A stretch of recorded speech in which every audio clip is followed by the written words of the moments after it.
Have you ever heard a whisper in a cemetery, one that called your name, when you were absolutely sure you were alone?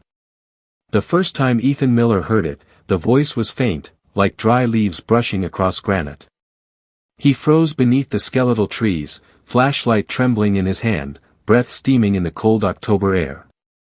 The whisper came again. Ethan. He spun around, shining the beam across rows of weathered tombstones. The fog clung to the ground like ghostly hands, curling around the old markers that jutted from the earth. There was no one there. Only the rustle of dead grass, the distant hum of the highway, and that whisper, now closer. Ethan. He felt the sound slide into his ear, almost warm, almost human. His heart pounded. His friends, Jacob, Megan, and Tyler, were supposed to be right behind him.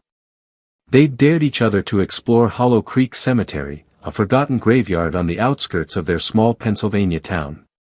According to local legend, it had been abandoned after a series of strange disappearances in the 1950s. Guys?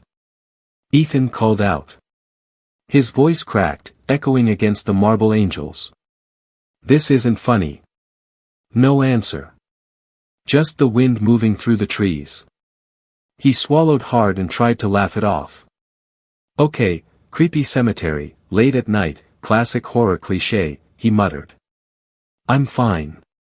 But his words died when he noticed something odd. The tombstone right in front of him had his last name carved into it. Miller. Ethan Thomas Miller. Born 2002, died. The last part was blank. Freshly blank. As if waiting. A chill spread down his spine. He stumbled back, tripping over a root. The flashlight flickered, dimmed, and then went out. For a few seconds, everything was darkness and breath. Then came the whisper again, no longer calling his name, but saying something else. Something older. A phrase that didn't sound English at all. Solis, venire, sanguis. And then, laughter. A soft, childlike giggle, coming from behind the tombstone with his name. Ethan's hand shook as he slammed the flashlight against his palm, coaxing it to life. The beam cut through the mist, and he saw tiny footprints in the dirt, leading away from the grave. Bare feet. Small. Earlier that evening, this was supposed to be a simple thrill. The four friends had gathered in Tyler's rusted pickup truck with flashlights, snacks, and too much bravado. The idea was Jacob's. He was the paranormal junkie of the group, always looking for haunted spots to film for his YouTube channel. Come on, Hollow Creek Cemetery is perfect, he'd said, grinning. Locals say you can hear voices from the ground. Sometimes the dead call out names of the living. Megan had rolled her eyes. Yeah, and sometimes the living have too much free time. Still, they went. It was the last weekend before Halloween, and none of them wanted to look like cowards.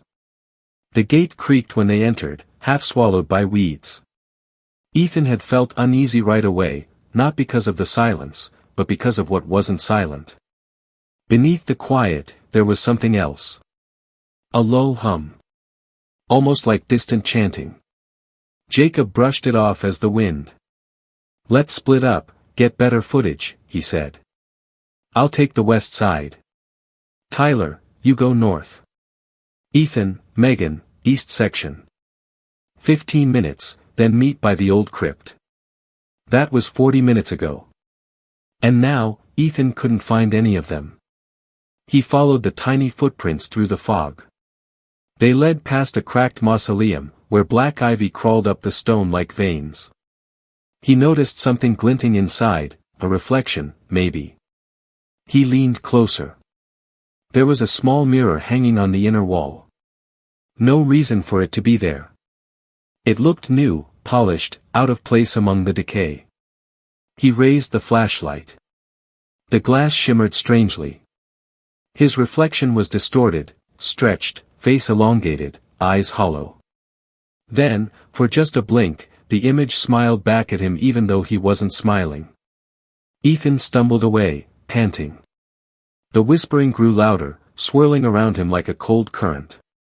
Then, footsteps. Real ones. Crunching through the leaves. "Ethan." It was Megan's voice, shaky and panicked. She ran toward him, her face pale. "Thank God, I found you. What's going on?" "Where are Jacob and Tyler?" he asked. Megan shook her head, hair clinging to her damp face. I don't know. I heard screaming from the other side. Then my phone went dead. I saw something near the old chapel, something moving." "Someone?" "No," she whispered. "Something." They both turned when the wind carried a new sound, faint chanting, like a ritual being whispered from underground. The same words he'd heard before, solis venire sanguis. Megan clutched his arm. "What does that mean?" Ethan's voice was tight. "I don't know. But whatever's saying it, it's getting closer." They backed away slowly, keeping their flashlights steady. The fog thickened, rolling in waves that hit everything beyond 10 feet. Then, through the mist, they saw a faint glow ahead, like candlelight flickering near the old chapel ruins. Ethan hesitated. "We should find the others first." But Megan shook her head. "If they went toward that light, we'll find them there." They approached cautiously. The chapel was nothing more than a skeleton of stone, roof collapsed, walls split with roots. But inside, someone had arranged a circle of candles on the floor. In the center was an open book, pages yellowed and filled with handwriting. The words weren't English. Megan reached for it. "Maybe it's from the church archives or—" "Wait." Ethan grabbed her wrist. "Don't touch it." But before he could pull her away, the candles flickered violently, their flames bending inward, as if drawn toward something in the center. And then, from the darkness behind the chapel, came Jacob's voice. "Ethan. Megan. You guys have to see this." He stepped into the candlelight, but something was wrong. His face looked pale, no, gray. His eyes were glassy, distant. His voice was soft, almost mechanical. "Jacob?" Ethan whispered. "You okay?" Jacob smiled slowly. "They're calling for you too." Megan's grip tightened on Ethan's arm. "What are you talking about?" Jacob tilted his head, staring past them toward the graves.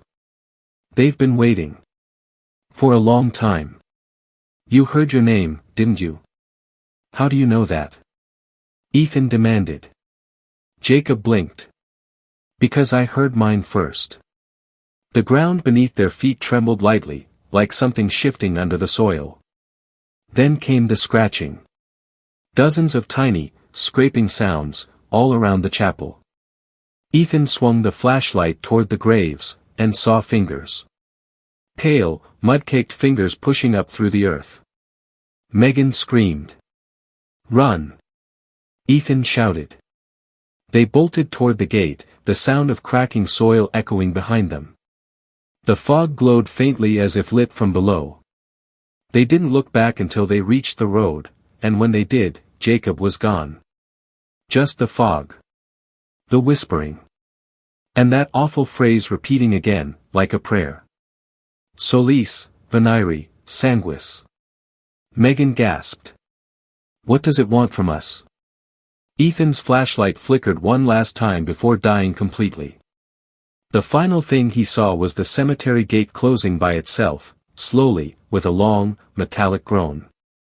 And from the other side of the gate, Jacob's voice whispered one last time. "Don't leave me here."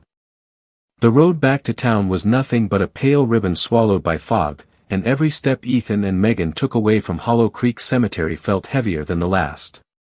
Neither of them spoke for several minutes, only the sound of their boots crunching gravel broke the suffocating silence. The air was thick and damp, carrying that faint, metallic scent of soil and rot. Megan's hands were trembling as she clutched her phone, trying desperately to get a signal. Nothing. Not even one bar. When she finally looked up at Ethan, her eyes were wide and glassy. We can't just leave him there, she whispered. Jacob's still inside. Ethan wanted to argue, to say that Jacob had looked wrong, that his voice wasn't his own, but he couldn't bring himself to. His throat was tight. The memory of Jacob's hollow smile replayed in his mind like a broken film reel. I know, he said softly.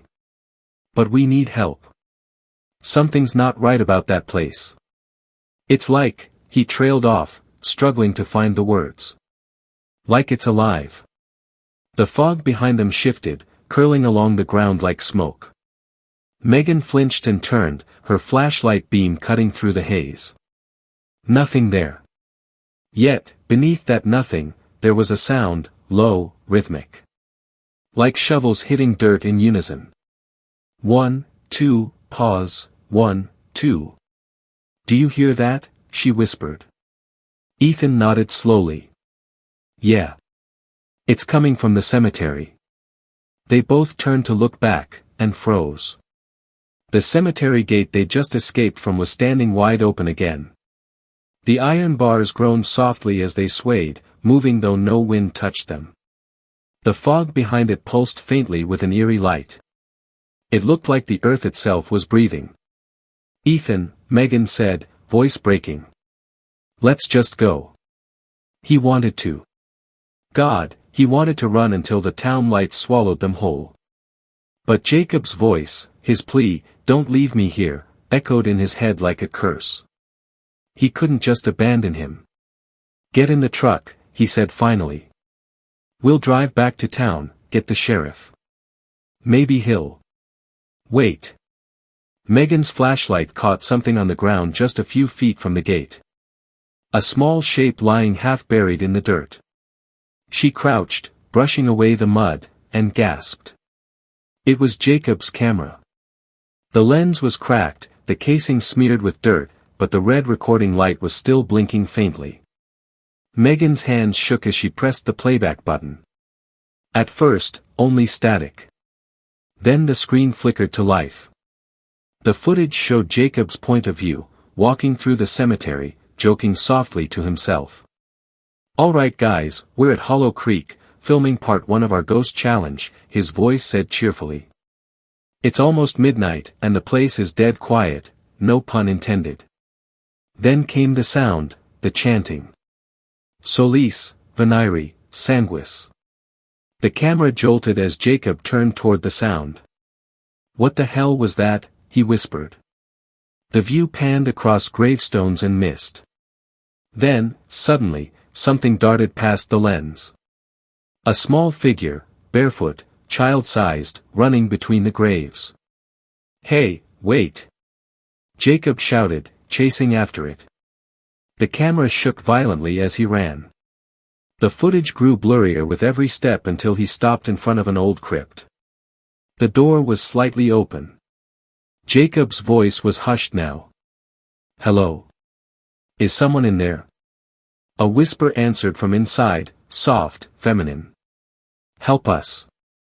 The camera light caught the edge of something carved into the doorframe, an intricate symbol, almost like a sun surrounded by thorns. Jacob touched it, murmuring, what the? Then the screen exploded into distortion. A scream, his own, echoed through the audio, followed by a chorus of whispers that merged into one drawn-out word. Welcome. The footage ended. Megan dropped the camera, her face white as bone. Oh my God. That wasn't human. Ethan swallowed hard, staring at the open gate.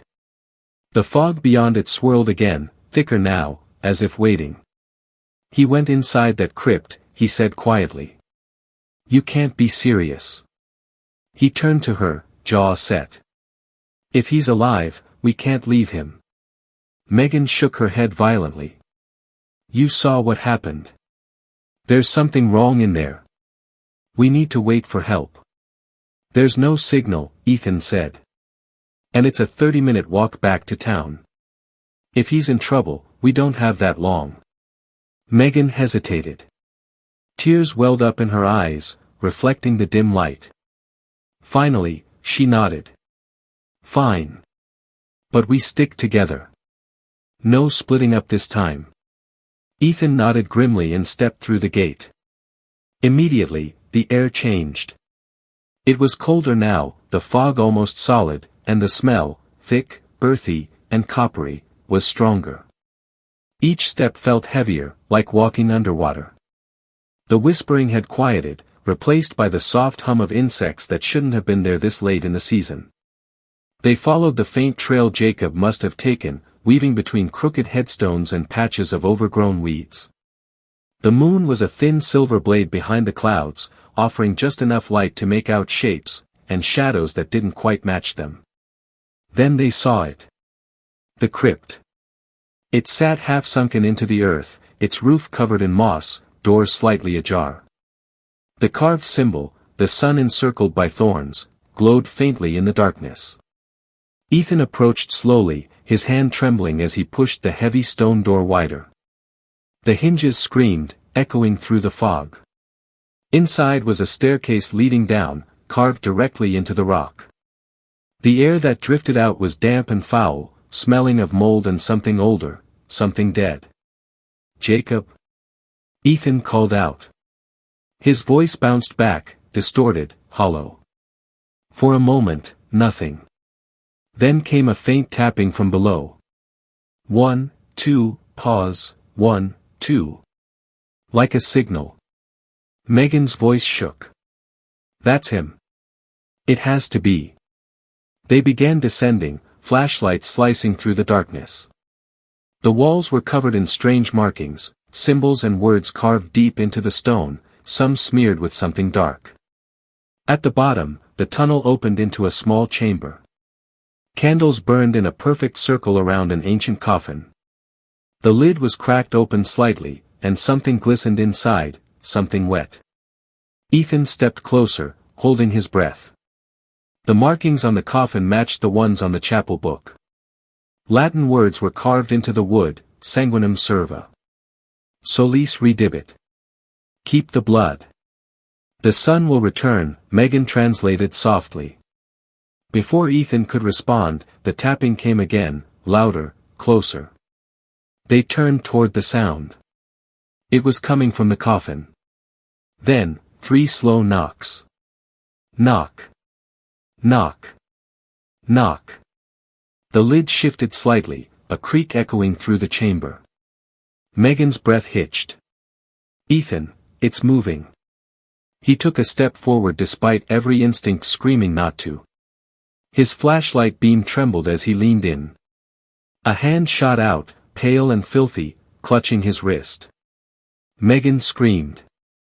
Ethan tried to pull away, but the grip was impossibly strong. From inside the coffin, a voice rasped, hoarse, broken, but unmistakable. "Help, me." It was Jacob. But when the lid slid open completely, Ethan's scream caught in his throat. Jacob's eyes were wide and glassy, his skin gray and sunken. And carved into his chest was that same sun and thorn symbol, bleeding faintly, glowing like embers under his flesh. As Ethan stared in horror, Jacob's mouth twitched into a smile. "They woke me up," he whispered. "And now, they want you." Ethan froze, every nerve in his body screaming for him to run, yet his feet refused to move. Jacob's lifeless eyes glimmered faintly in the candlelight, reflecting Ethan's own trembling face. Megan's voice cracked behind him, a mixture of shock and terror. "Ethan, step back. That's not him." But Ethan couldn't. His friend's cold hand still clutched his wrist, the grip tightening like an iron shackle. Jacob's lips twitched again, his words slithering out through stiff, bloodless lips. "You came back, they said you would."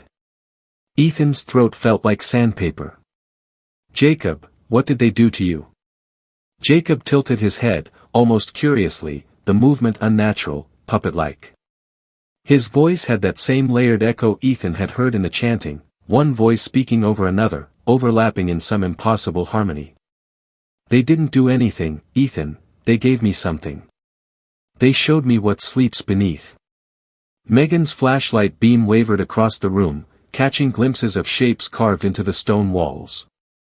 They weren't just symbols anymore, they were faces. Dozens of faces, twisted in silent screams, etched into the rock as though they'd been melted there. Their hollow eyes seemed to follow the light, their mouths open in mid-cry. Megan's voice was barely a whisper.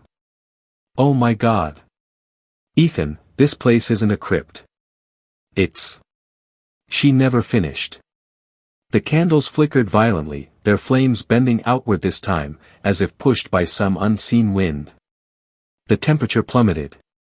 The smell of rot and wet earth intensified until it burned their throats. Ethan ripped his hand away from Jacob's grip, skin tearing slightly where the nails had dug in. "We're leaving," he shouted, pulling Megan toward the staircase.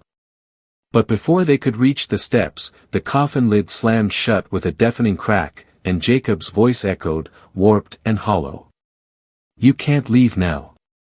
You're part of it." The ground trembled. Dust fell from the ceiling as cracks split through the floor, forming a jagged ring around the coffin. The candles extinguished all at once, plunging the chamber into darkness. Then came the sound, hundreds of whispers rising from below, like the dead were breathing beneath the stone. Megan grabbed Ethan's arm. "Run!" They sprinted up the narrow steps, the air growing thicker with each breath. The whispering grew louder, closer, almost inside their heads. Ethan could hear words forming, his name, over and over, mixed with others he didn't understand. Solis veniri sanguis. When they burst out into the night, the fog was gone. The cemetery was darker now, unnaturally so. The moon had vanished behind a thick curtain of clouds, leaving only faint silhouettes of the tombstones. Ethan bent over, gasping for air, his heartbeat thundering in his ears. Megan collapsed beside him, trembling violently. What the hell was that? What's happening to him? Ethan shook his head, trying to steady his voice. "I don't know. But it's not Jacob anymore."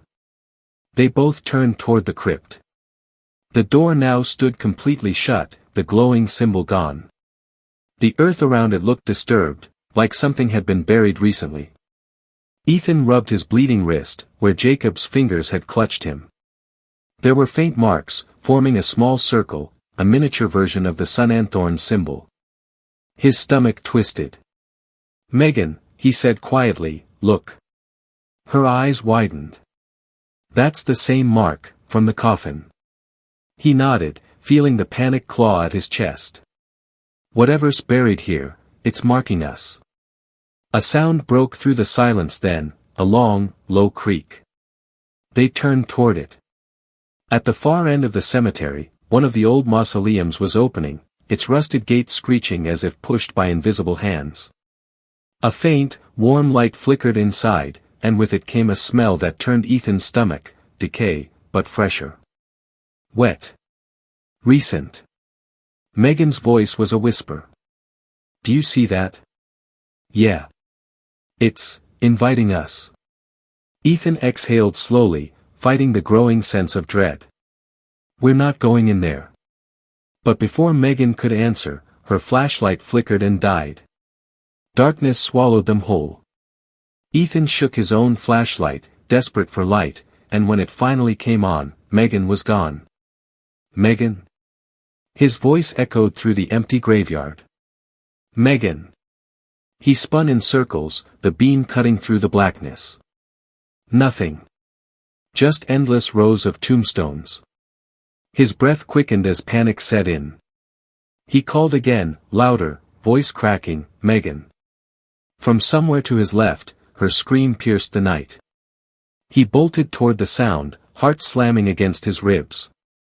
The scream came again, closer this time, but muffled, like she was shouting through dirt.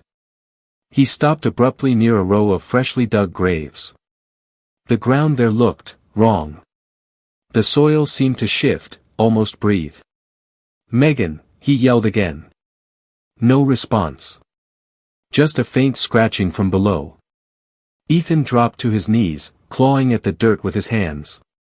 "Hang on. I'm here." He dug frantically until his nails hit something cold, metal. A coffin handle.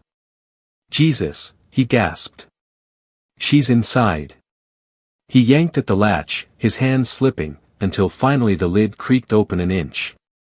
He shone the flashlight in, and froze. Inside was not Megan. It was an old woman, her face half decayed, eyes wide open and filled with mud. But she was moving. Her mouth twitched, and then she spoke in a gurgling whisper. "You shouldn't dig here, boy." Ethan stumbled back, nearly tripping over the loose dirt. The woman's hand rose from the coffin, pointing past him, toward the chapel ruins in the distance. "She's waiting," the corpse rasped. "In the house of the sun." Ethan turned to look. Far beyond the graves, past the black silhouettes of the trees, the old chapel was glowing faintly again, light pulsing from within like a heartbeat. When he turned back, the coffin was empty. A wave of nausea hit him. The ground beneath his feet seemed to shift again, like the whole cemetery was moving, rearranging itself. The rows of tombstones twisted, their positions subtly altered.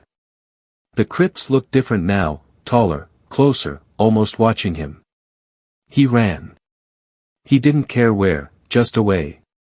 But no matter which path he took, the fog closed in, thick and suffocating. He turned right, then left, then back again, only to find himself facing the same gate he'd entered earlier. Except it wasn't open anymore. The iron bars were sealed shut, twisted together by black vines that pulsed faintly, as if alive. Beyond them, the world looked distorted, like heat waves rising off asphalt. He could see the road, the safety of the living world, but it was fading. "Let me out," he shouted, slamming his fists against the gate. The vines shuddered, tightening. And then, from behind him, came the soft sound of footsteps on gravel. He turned slowly. Megan stood there, her face pale, her hair plastered to her cheeks. Her eyes were wide, but there was something off about them, too dark, too empty. Her voice was calm, almost peaceful. "It's no use," she said softly. "We're already inside." Ethan's heart pounded. "Inside what?" She smiled faintly. "The graveyard." He frowned. "We've been here the whole time." She shook her head slowly. "No. Not this graveyard." Ethan's breath caught. "What are you talking about?" She took a step closer, her expression unreadable. "The gate only closes once you're chosen. Once it takes your name." Ethan stepped back, his mouth dry. "Megan, stop." She pointed behind him. "Look." He turned toward the nearest headstone. His name was carved into it again. But this time, the date was complete. Ethan Thomas Miller. Born 2002, died 2025. Freshly carved. The dirt below it, freshly disturbed. He stumbled back, horror rising in his throat. "No, no, that's not possible." Megan's smile widened, and when she spoke again, her voice was layered, hers, and another beneath it. "They told me the same thing." The wind picked up, carrying that whisper again, hundreds of voices merging into one, chanting in the darkness. "Solis veniri sanguis, solis veniri sanguis." And then, from somewhere deep beneath the earth, came a rumble. The ground cracked open between them, revealing something vast and black writhing below. A smell of burning soil and blood filled the air. Ethan backed away, eyes wide. "What the hell is that?" Megan's body trembled, her head tilting back unnaturally. When she spoke, her voice wasn't hers at all. It was something ancient, deep and echoing. "It's what feeds the sun." The crack in the ground widened with a violent, grinding noise that echoed through the night like a living thing gnawing its way out of the earth. Ethan stumbled backward, shielding his face from the surge of hot air that blasted upward. The smell was unbearable, sulfur, rot, and something metallic that coated his tongue like blood. The soil churned and shifted, revealing the faint outline of something massive moving just beneath the surface, something breathing. Megan stood at the edge of the fissure, her body trembling as if every muscle inside her fought to remain still. Her eyes glowed faintly now, reflecting the faint orange light that bled up from below. When she spoke, her voice was no longer Megan's, it was deeper, older, heavy with something that felt ancient and cold. "They buried it alive," she said softly, as if reciting from memory. "And for 70 years it has fed. Blood, bone, and name, it takes them all. It sleeps until the bloodline returns." Ethan's pulse hammered in his ears. "Megan, stop, please. You're scaring me." She didn't even seem to hear him. Her voice trembled like an old record playing too slow. "Do you know why your name is written here, Ethan?" He shook his head, his breath coming fast. "Because someone's sick idea of a joke. Because your grandfather was the last man to seal the grave," she interrupted sharply, her words cutting through the air like a blade. "And the thing below never forgives those who lock it away.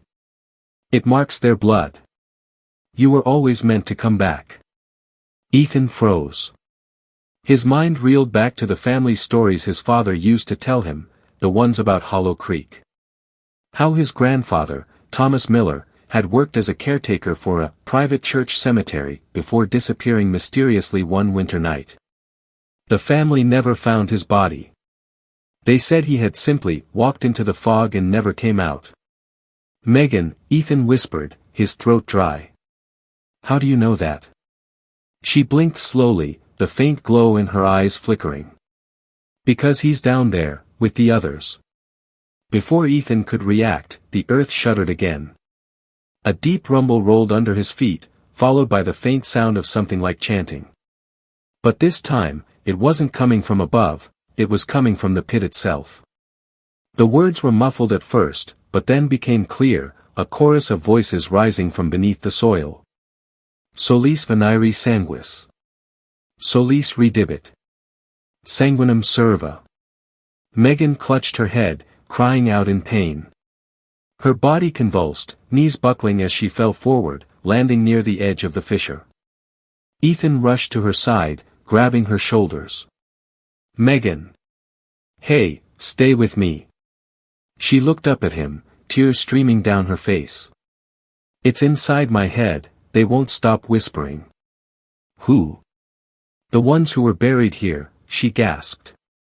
"They're still alive down there, Ethan.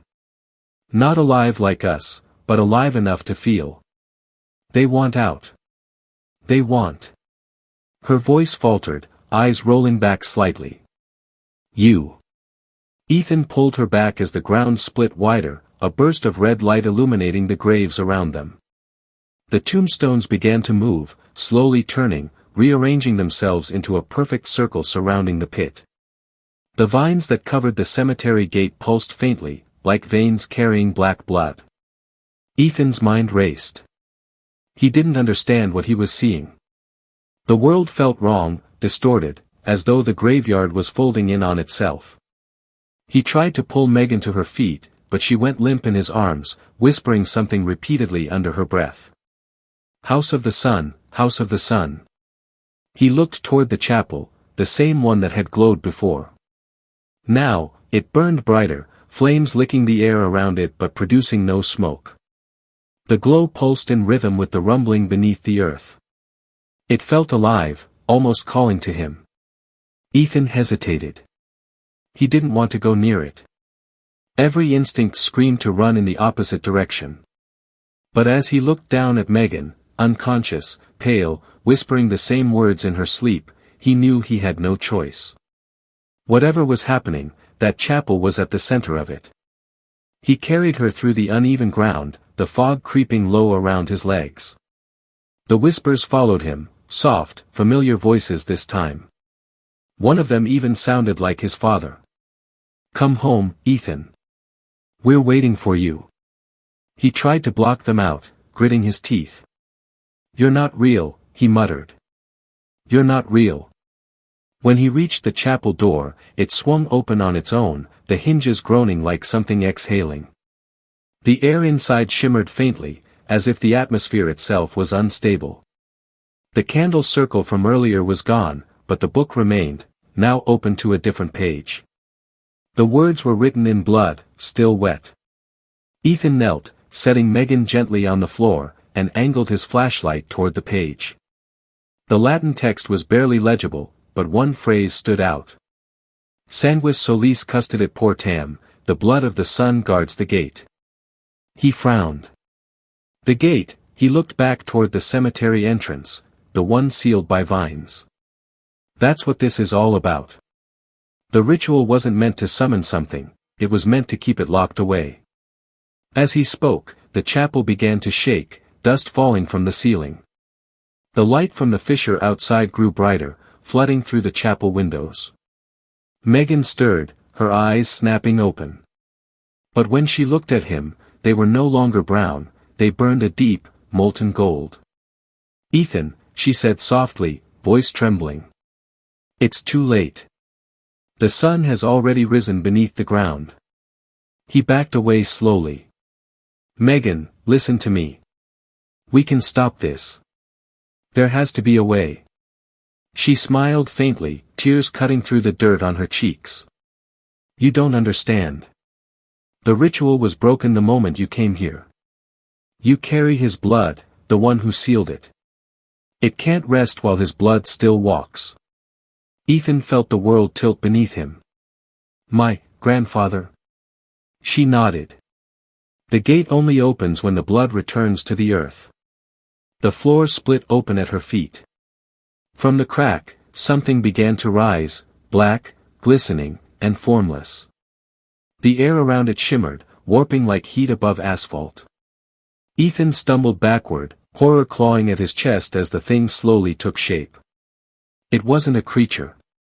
It was a mass of shadows, constantly shifting, its surface covered in faint, glowing symbols that matched those carved into the crypt.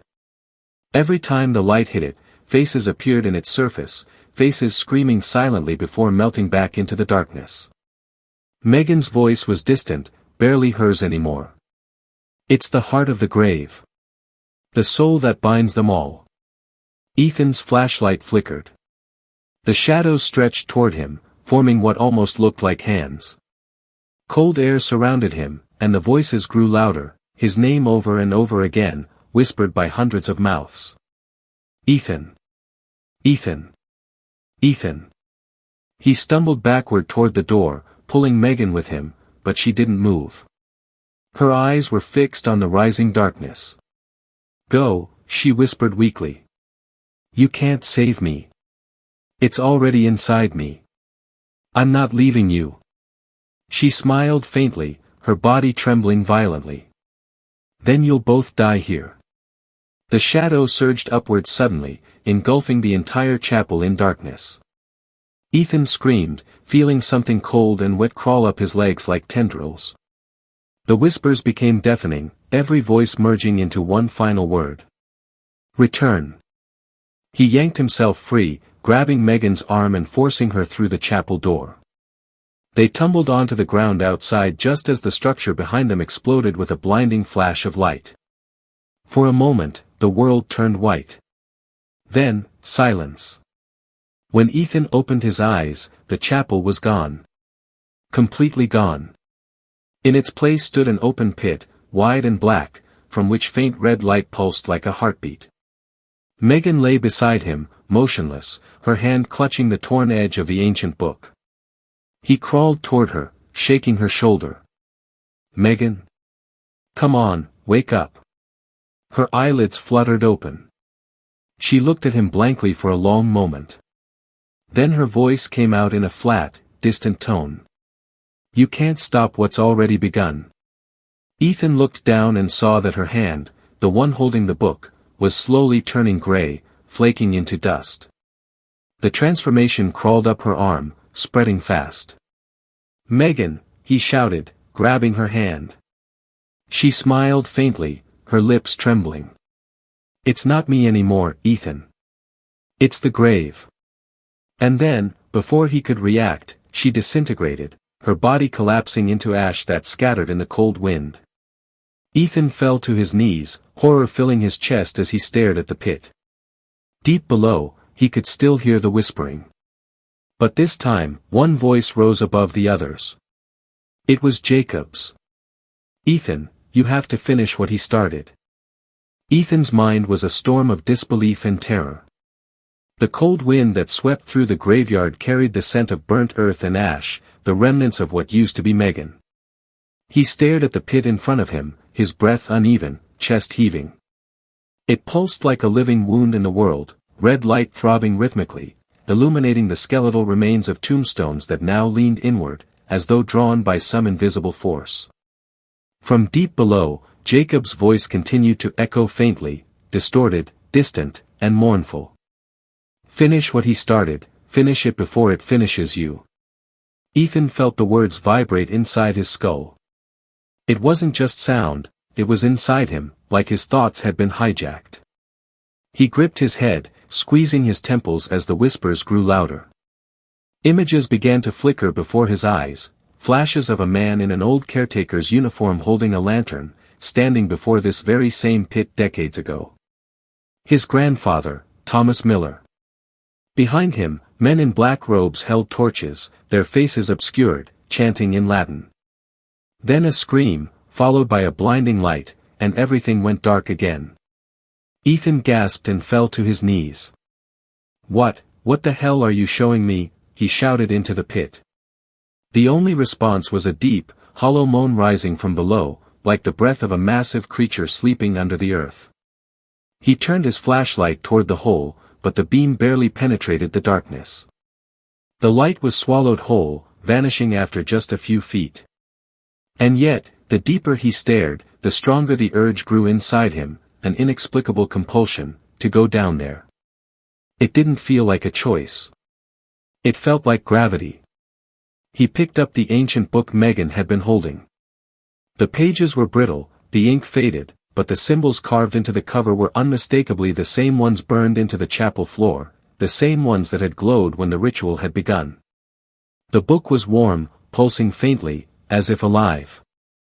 Ethan hesitated, then whispered to himself, "If Grandpa sealed this thing, maybe this book can do it again." He ripped off a long strip of Megan's torn jacket, wrapped it around his hand, and began his descent. The dirt walls of the pit were damp, the air thick with the smell of decay and iron. Every breath felt heavier as he went deeper. The whispers didn't fade, they followed him, whispering his name over and over again. "Ethan. Ethan, welcome home." He tried to ignore them, but the deeper he went, the more his flashlight began to flicker. The ground beneath his boots turned soft, mud mixed with something that looked like melted wax. When he crouched to touch it, he realized it wasn't wax at all, it was skin. Thin, translucent layers of human flesh embedded into the dirt, stretching in every direction like a grotesque web. He staggered backward, fighting the bile rising in his throat. "Jesus Christ," he muttered. "What did they bury down here?" A faint sound echoed from below, the creak of metal, followed by a low growl. He aimed his flashlight downward and froze. There, at the bottom of the pit, stood an enormous wrought iron gate, half buried in stone, covered in centuries of dirt and rust. The bars were twisted into impossible shapes, as though the metal itself had been alive when it was forged. Strange markings glowed faintly along its frame, each one pulsing in time with the red light from beneath. And chained to that gate was a figure. At first, Ethan thought it was just a corpse, until it moved. The figure lifted its head slowly, revealing a hollowed face stretched tight over bone. Its eyes were gone, but light burned from the sockets like tiny embers. When it spoke, its voice was a rasp, dry, ancient, filled with exhaustion. "You shouldn't have come here, Ethan." He stumbled backward, dropping his flashlight. Who are you?" The creature tilted its head, the faintest trace of a smile forming on its cracked lips. "You already know me." Ethan froze. The voice was familiar, not because he'd heard it before, but because he recognized it deep inside his memory. "Grandpa," he whispered. The figure nodded slowly, the chains around his body clinking softly. "What's left of him?" Ethan felt his heart stop for a moment. "That's impossible. You you disappeared 70 years ago. Thomas Miller, or what was left of him, gave a hollow laugh that echoed through the cavern. I didn't disappear, boy. I stayed behind to keep the door closed. His head tilted slightly toward the iron gate. But now the bloodline has returned, and the lock is breaking. Ethan's throat went dry. The lock. Thomas extended one skeletal arm toward the symbols on the gate. They flared brighter for a brief moment, then flickered weakly, as if dying. It's bound by blood, mine. But blood fades with time.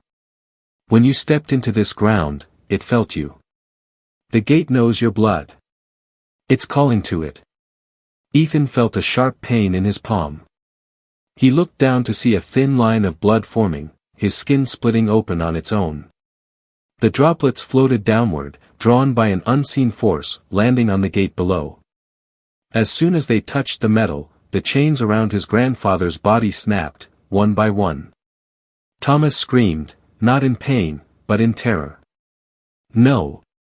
You've undone the seal. The gate shuddered violently. A rush of air exploded from behind it, carrying the smell of rot, sulfur, and something far older than death. Ethan stumbled backward, shielding his face as the ground began to quake. What's happening? He shouted. The gate is opening. Thomas roared. You have to reseal it, now. Ethan fumbled with the book, flipping through its pages. How? His grandfather's voice was breaking apart, words shaking with desperation. The blood that opened it, must be the blood that seals it. You must give it willingly. Ethan stared down at his hand, the blood still dripping. You're saying I have to? Yes, Thomas hissed. You must feed it your life, your blood, your soul, or it will take everything. Before Ethan could respond, the gate split open down the middle. From the blinding light beyond, a massive shape began to emerge, a figure of smoke and bone, dozens of twisted limbs writhing around a core of black fire. The cavern filled with its roar, a sound so deep it shook Ethan's ribs. The creature stepped through. Its body was humanoid but wrong, too tall, too thin, its face a shifting void where eyes should be. The air around it rippled with heat. Every whisper in the graveyard suddenly went silent, as though the world itself was holding its breath. Thomas turned to his grandson, his burning eyes flickering. It's awake, you can still stop it, Ethan.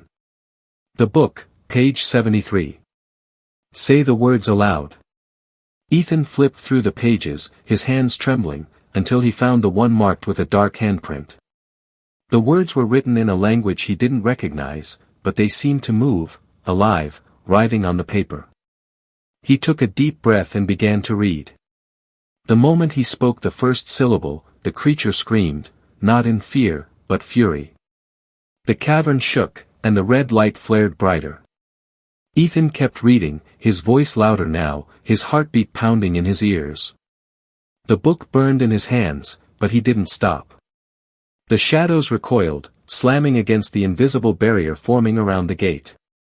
Thomas reached out, his chains reforming as the seal began to take shape once more. Keep going, he shouted. Don't stop. Ethan gritted his teeth and shouted the final line, the last word tore from his throat like fire. The gate exploded in light. A shockwave of white energy surged outward, swallowing everything, the creature, the pit, even his grandfather's body. Ethan felt himself lifted into the air, weightless for a brief moment before the world vanished. When he opened his eyes again, he was lying in the middle of the cemetery. The pit was gone. The ground was solid, undisturbed. The chapel stood once more, though silent and cold. Dawn was breaking in the east, faint light filtering through the mist. Ethan sat up slowly, the book still clutched in his hand. It was no longer warm, just an old, dead thing. But as he turned it over, he noticed something carved into the back cover that hadn't been there before. 5 words. The blood has not rested. And beneath it, a single fresh fingerprint. His own. The sun had barely risen above the distant hills when Ethan stumbled out of the cemetery gates, every muscle trembling, every breath ragged. The morning light should have felt safe, but instead, it felt wrong, pale, sickly, as though the sunlight itself had been filtered through something unholy. The fog still lingered low across the ground, refusing to disperse. It seemed to cling to him, wrapping around his ankles like a living thing.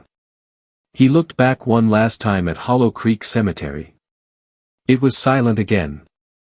The gates stood still, the air unmoving. The pit, the screams, the creature, all of it was gone, as though the earth had swallowed its sins. But Ethan knew better. The words carved into the back of that book echoed relentlessly in his mind. The blood has not rested. He should have gone to the sheriff. He should have told someone. But how could he explain what happened without sounding insane? That he'd opened a gate to hell beneath a graveyard and spoken to his dead grandfather? That something ancient and malicious had tried to break free, and maybe, just maybe, it had succeeded in a way he couldn't yet see? His thoughts were interrupted by a low hum. It started in his ears, soft at first, then grew louder, resonating deep inside his skull. He winced, pressing his hands against his head, but the sound didn't stop, it came from within him, vibrating through his bones. And underneath the hum, there was something else. A whisper. Ethan. He froze. The voice was faint but unmistakable. It wasn't Megan. It wasn't Jacob. It was Thomas. "Grandpa," he said shakily, looking around. The road was empty, no wind, no birds. Just the steady whisper sliding through the fog. "You brought it with you, boy. It's in the blood now." Ethan's stomach twisted. "No. I sealed it. I said the words. I closed the gate." A faint laugh answered him, dry and broken. "You sealed it, yes. But you did not destroy it. Blood calls to blood. And it will find you, even beyond the earth." The whisper faded, leaving Ethan alone once more in that heavy silence. He stumbled toward his truck, which sat half buried in the roadside mud where they'd left it last night. The windshield was cracked, the hood dented. He climbed in, slamming the door shut like it could protect him from the world outside. When he turned the key, the engine sputtered, coughed, and finally came alive. As he drove away, he kept glancing in the rearview mirror. The cemetery grew smaller behind him, swallowed by fog. But just before it vanished completely, he saw something move, a dark figure standing by the gate, tall and motionless. Watching him leave. He blinked, and it was gone. 2 days later, Hollow Creek was alive with rumors. Word had spread that 3 young people had gone missing near the old cemetery. The police found Megan's phone and Jacob's broken camera, but no bodies. The townsfolk whispered about curses, devil worship, and the old Miller land, avoiding Ethan whenever he came into view. He barely slept. When he did, the dreams were always the same, the pit opening again, the red light spilling out, and 1,000 hands reaching up from the darkness. Sometimes he saw Megan, her face melted, whispering, "You should have left us." Other nights, it was his grandfather, chained and screaming as the iron gate cracked open once more. Every morning, Ethan woke drenched in sweat, his heart pounding, his nose bleeding. The first time, he thought it was stress. The second time, he started to worry. The third night, when he woke to find symbols, faint and red, etched into his skin, he knew something had followed him. The symbols were the same ones carved into the crypt walls, the same ones that glowed when the gate opened. They pulsed faintly, like veins under his skin, and when he touched them, he could feel them move, crawling, shifting. He tried to scrub them off in the sink until his skin turned raw, but they wouldn't fade. In the mirror, his reflection flickered, the room behind him darkening as though the light itself dimmed whenever he looked at his own face. That's when he saw it. At first, it was just a blur in the reflection behind him. Then it sharpened, a figure standing in the corner of his room. Tall, impossibly thin, its skin the color of wet ash. It had no eyes, no mouth, just a hollow indentation where a face should be. Its body twitched slightly, like something trying to remember how to move. Ethan spun around, heart hammering, but the room was empty. He turned back to the mirror. The figure was still there. Closer now. His breath caught in his throat. The air grew colder. Slowly, its head tilted toward him. Then, in the reflection only, its hand rose, long, bony fingers stretching toward his shoulder. He stumbled backward, tripping over the edge of his bed and crashing to the floor. The lamp shattered, plunging the room into near darkness. When he looked again, the reflection was gone, only his wide, terrified eyes stared back at him. For a moment, silence. Then, 3 knocks. Knock. Knock. Knock. The same sound from the coffin. From the crypt. From beneath the earth. It came from his front door. He stood frozen, heart racing so fast it hurt. The knocking came again, louder this time. He grabbed the nearest thing he could find, a rusted wrench from his tool bag, and crept toward the door. The knocking stopped. "Who's there?" he called out, voice shaking. No answer. Just the soft creak of the porch outside. He hesitated, then pulled the door open. Nobody there. The porch light flickered weakly, casting long shadows across the empty street. But as he stepped outside, something caught his eye, a small, blackened object resting on the doormat. He crouched down and picked it up carefully. It was a funeral tag, old and cracked, the kind used to label coffins. The name etched on it made his blood run cold.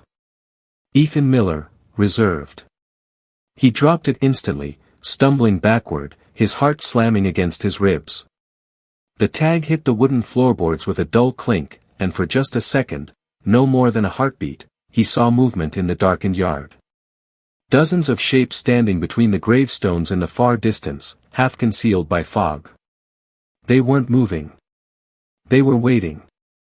He slammed the door shut, bolted it, and backed away until his back hit the wall. His breathing came in sharp bursts.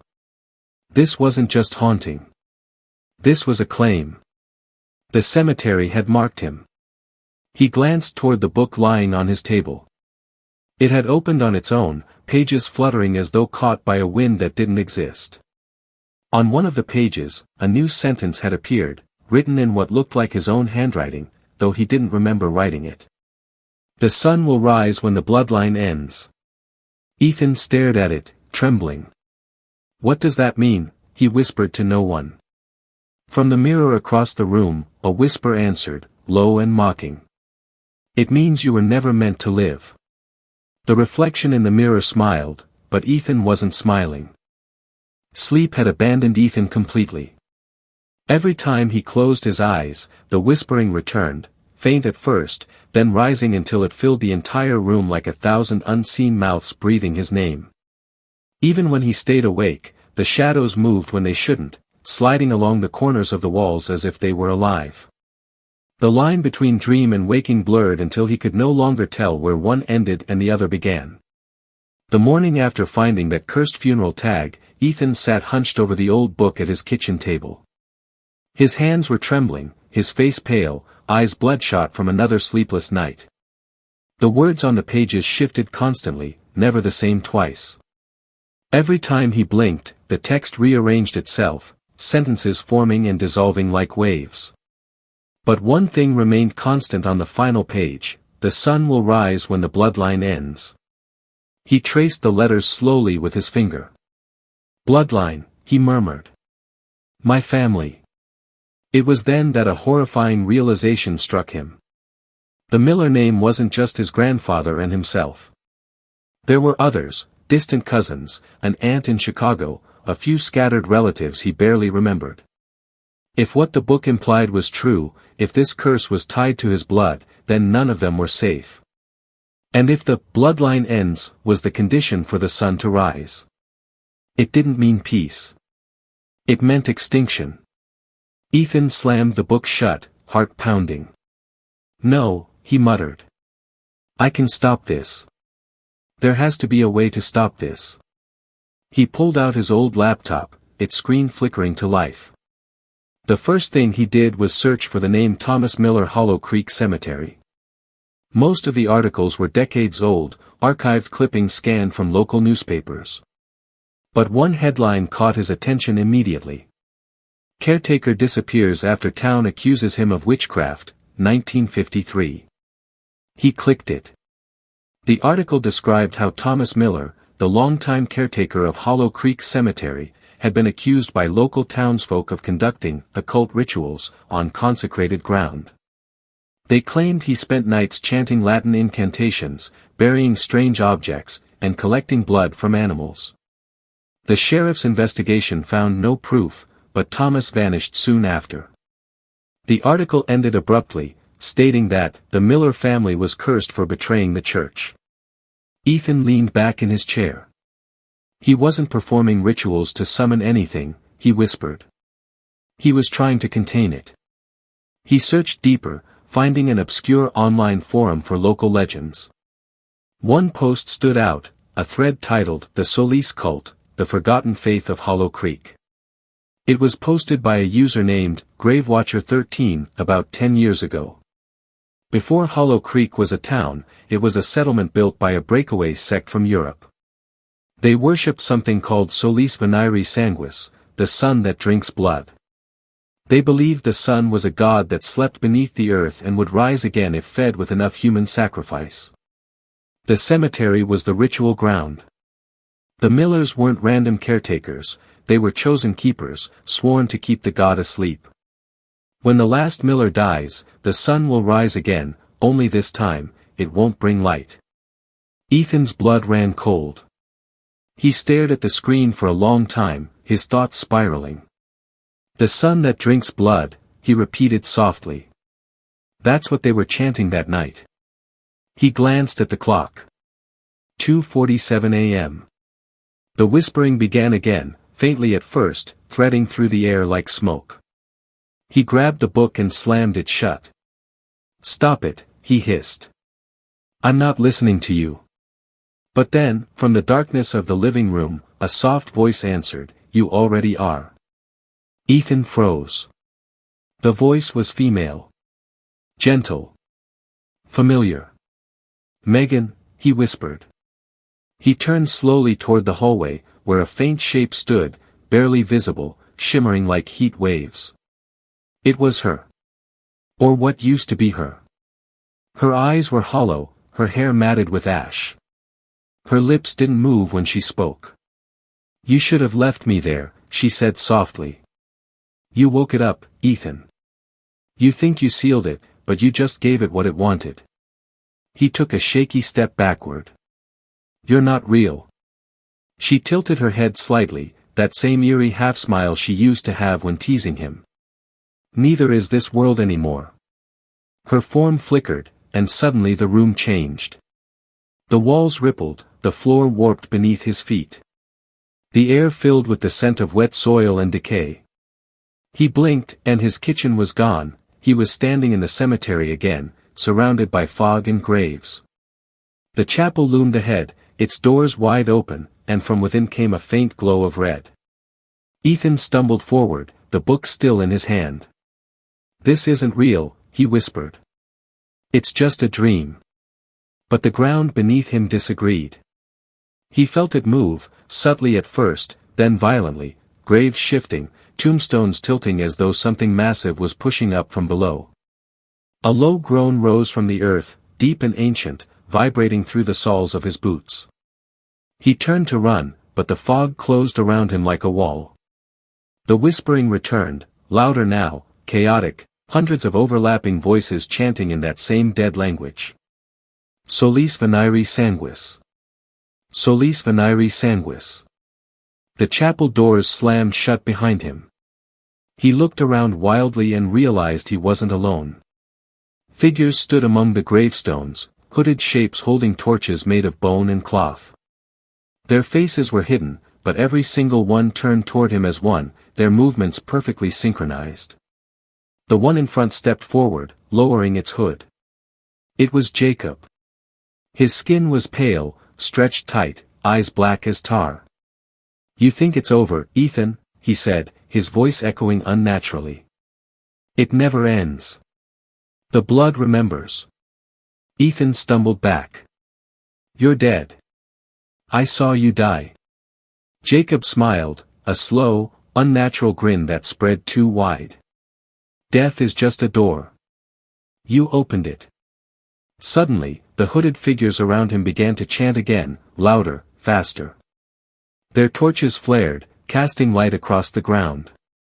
Ethan looked down and saw that he was standing on a massive symbol carved into the soil, the sun surrounded by thorns. The same one from the crypt. Only this time, it wasn't carved in stone. It was burned into the earth itself, glowing with red fire. Jacob extended a hand toward him. "Come home, Ethan. The sun is hungry." The ground cracked open beneath Ethan's feet. A burst of heat shot upward, and he fell to his knees, clutching the book. The pages flew open on their own, and words began burning themselves across the parchment.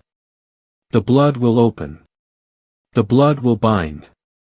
The blood will burn." He screamed, throwing the book away, but it floated mid-air, pages turning as if invisible hands were rifling through them. The chanting reached a fever pitch, the fire spread, and from the fissure below, something enormous began to rise. A black sun, dripping molten blood. Its light wasn't light at all, it was darkness so dense it consumed everything around it. The hooded figures dropped to their knees, arms raised, whispering in ecstasy. And then Ethan woke up. He was back in his bed, drenched in sweat, heart pounding. The book lay open on his nightstand, a single sentence written across the first blank page. It wasn't a dream. He looked down at his hands. The same sun and thorn symbol was burned into his palms, raw and bleeding. Outside his window, the horizon was red, not with dawn, but with fire. The next morning, Ethan awoke to the sound of wind howling through broken branches. He sat up on the damp earth, shivering, his clothes heavy with dew. The cemetery seemed different, quieter, almost too still. Even the birds refused to sing. The fog lingered low over the ground like a restless spirit, curling around gravestones and blurring their names into ghostly smudges. He felt as though the entire graveyard was holding its breath, waiting for something, or someone, to move first. He tried to recall how he'd fallen asleep, but the night before was a blur of whispers and shifting shadows. All he remembered was a voice, a woman's voice, faint and trembling, calling his name through the wind. When he had looked around, he saw nothing but darkness. But now, in the pale light of morning, something caught his eye near an old mausoleum at the far end of the graveyard. The iron gate to the tomb was slightly open. He distinctly remembered it being locked the previous night. Ethan approached cautiously, his boots crunching on gravel and dead leaves. The air grew colder with every step, heavy with the scent of damp stone and decay. The gate creaked as he pushed it open, the sound echoing down the corridor of the tomb like a dying scream. Inside, faint light filtered through cracks in the ceiling, illuminating dust motes that floated like tiny ghosts. He saw several tombs stacked along the walls, each engraved with names long forgotten. But one stood out, it had no name. Just a blank slab of stone, with faint scratch marks etched into it, as if someone had tried to carve their way out. A shiver ran down his spine. He ran his fingers along the scratches, they were deep, desperate. Whoever had been inside had clawed at the stone until their fingernails broke. The thought made his stomach twist. Then, suddenly, his flashlight flickered and died. In that instant, the darkness became suffocating. He turned around to leave, but something moved in the corner of the room, a soft shuffle, followed by the faint sound of breathing.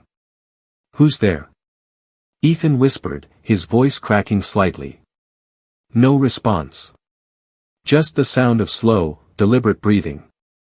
He held his breath and backed toward the exit. But before he could reach the door, the faint glow of daylight was suddenly blocked, something large moved into the entrance. Ethan froze. The outline of a figure stood there, tall and motionless, as if watching him. He could barely make out its shape through the dim light, but he knew it wasn't human. Its limbs were too long, its head slightly tilted at an unnatural angle. The thing stepped forward, its movements smooth yet jerky, like a puppet being pulled by invisible strings. Ethan stumbled backward, his hand brushing against the nameless tomb. That's when he felt it, something cold and wet sliding beneath his fingers. He looked down and saw a thin stream of dark liquid seeping from the cracks in the tombstone. Blood. Thick, fresh, and still warm. Panic shot through him like lightning. He scrambled toward the open gate, tripping over scattered debris. The creature didn't chase him, but as he looked back, he saw its face clearly for the first time. It was pale, featureless except for two hollow pits where eyes should have been. From its mouth, if that's what it was, poured a slow, endless stream of whispers. Dozens of voices murmuring all at once, overlapping, pleading. He ran. Through the fog, over broken headstones, past the black trees that swayed like mourners. His breath came in ragged gasps, and his vision blurred from terror. But even as he reached the edge of the cemetery, he heard the whispers following him, carried by the wind. They weren't random. They were saying his name. Ethan, come back. He didn't stop running until he reached the iron gate at the entrance. But when he looked back one last time, he saw something that made his blood turn to ice. The fog was moving, slowly swirling around the nameless tomb. And as it shifted, for a brief, horrifying moment, he saw faces inside it. Dozens of faces, screaming silently, pressing against the mist as if trying to escape. That night, Ethan couldn't sleep. Every time he closed his eyes, he heard them, the whispers, the breathing, the scratching beneath the stone. He tried to convince himself it was his imagination, exhaustion playing tricks on his mind. But deep down, he knew the truth. The cemetery was alive. The next morning, he made a decision. He had to find out who, or what, was buried in that nameless tomb. If he didn't, he feared he'd lose his sanity. He gathered his gear, flashlight, crowbar, gloves, and a small camera. As he packed, his phone buzzed with a notification. It was a message from an unknown number. The message read, "Don't open the tomb. She's not sleeping." Ethan froze. His hands trembled as he stared at the screen. Before he could reply, the phone died, battery drained completely. The timing was too perfect, too eerie. Still, his curiosity burned stronger than his fear. Whatever was happening in that graveyard, he needed to uncover it before it consumed him. By the time dusk fell, he was back at the cemetery. The air was thicker than usual, carrying the faint smell of burnt incense and something metallic, blood, perhaps. The fog was already rolling in again, wrapping the gravestones like white silk. He made his way toward the mausoleum, the flashlight trembling slightly in his grip. When he arrived, the iron gate was wide open. The nameless tomb waited for him, untouched but humming faintly, like something breathing beneath the stone. He knelt down and placed his ear against it, hesitating for a moment. Then, faintly, from within the cold slab, he heard it again, a heartbeat. And then a whisper, clearer than before, right against his ear. "Ethan, help me." His breath caught in his throat. The voice was real, alive. He stepped back, his heart hammering, as the tombstone began to vibrate under his touch. Fine cracks started to appear across the surface. A soft, wet sound came from inside, like flesh being torn apart. Ethan stumbled back in horror, but he couldn't look away. The cracks deepened. The air filled with the sickening scent of rot. Then, with a sound like splitting bone, a hand burst through the stone, pale, skeletal, and dripping with blood. Ethan screamed. The hand clawed at the air, desperate, trembling, before curling toward him as if reaching for help, or for his soul. He turned to run, but behind him, from the shadows of the mausoleum, the whispering began again. Louder this time. Dozens of voices, calling his name, begging him to stay. The last thing he saw before fleeing into the fog was the tomb fully cracking open, and something crawling out. Ethan didn't remember how long he ran. His lungs burned, his heart pounded like a war drum, and his legs felt like lead. Every step echoed in the hollow stillness of the cemetery, but the whispers followed him, those chilling, disembodied murmurs carried by the fog, twisting around his name like a curse. When he finally stopped, he realized he had circled back. He was standing in front of the same mausoleum. The same nameless tomb. The same pale hand now half buried in mist. He wanted to believe it was exhaustion, a hallucination brought on by fear. But then the hand twitched. The fingers flexed, cracking and bending at impossible angles, the flesh pale and moist.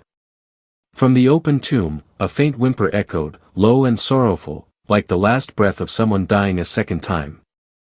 Ethan's instincts screamed for him to run, but his curiosity, his need for answers, anchored him to the spot. Slowly, trembling, he raised his flashlight and pointed it toward the broken stone. What he saw next made his stomach twist violently. A woman was crawling out.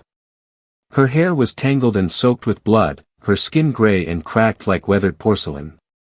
Her eyes, if they could be called that, were clouded, milky white orbs that rolled in their sockets as if searching for light that no longer existed. She dragged herself forward with jerky, unnatural movements, her fingernails scraping against the stone, leaving deep crimson trails behind.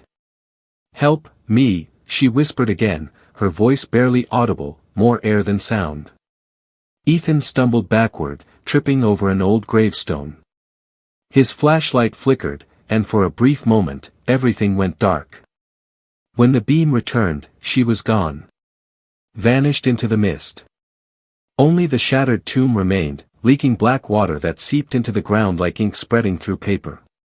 Ethan turned to run toward the gate, but his path was gone. The fog had thickened into a white wall, swallowing everything beyond a few feet. He spun in circles, trying to find direction, but the cemetery no longer obeyed the laws of space.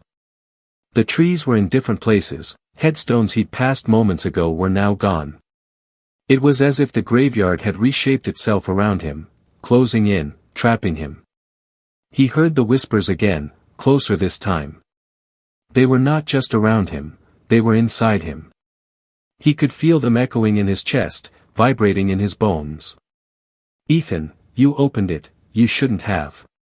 His flashlight beam swept across the fog, and for a moment, he caught sight of movement, figures, dozens of them, walking slowly between the graves.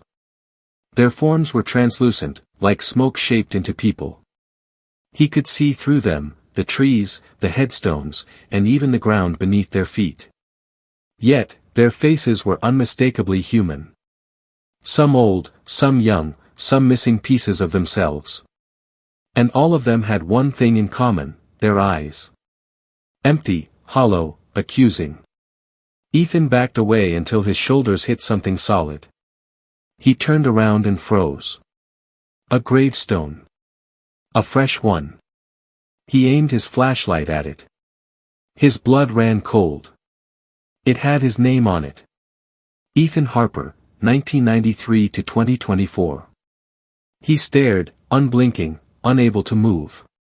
The stone was old, weathered by years of rain and moss. But the date, 2024, was this year. His throat tightened. No, this isn't real," he muttered under his breath. "This is some kind of..." A voice interrupted him. Not a whisper this time, but a clear, chilling voice that came from directly behind him. "It's been real for a long time, Ethan." He spun around. Standing just a few feet away was the woman from the tomb, but now she was different. No longer crawling, no longer broken. She stood tall, her hair cascading down her shoulders, her skin pale but smooth, her white dress untouched by dirt or decay. She looked human. Alive, even. But her eyes were still lifeless. "Who are you?" Ethan demanded, trying to sound brave though his voice shook. Her lips curled into a faint smile.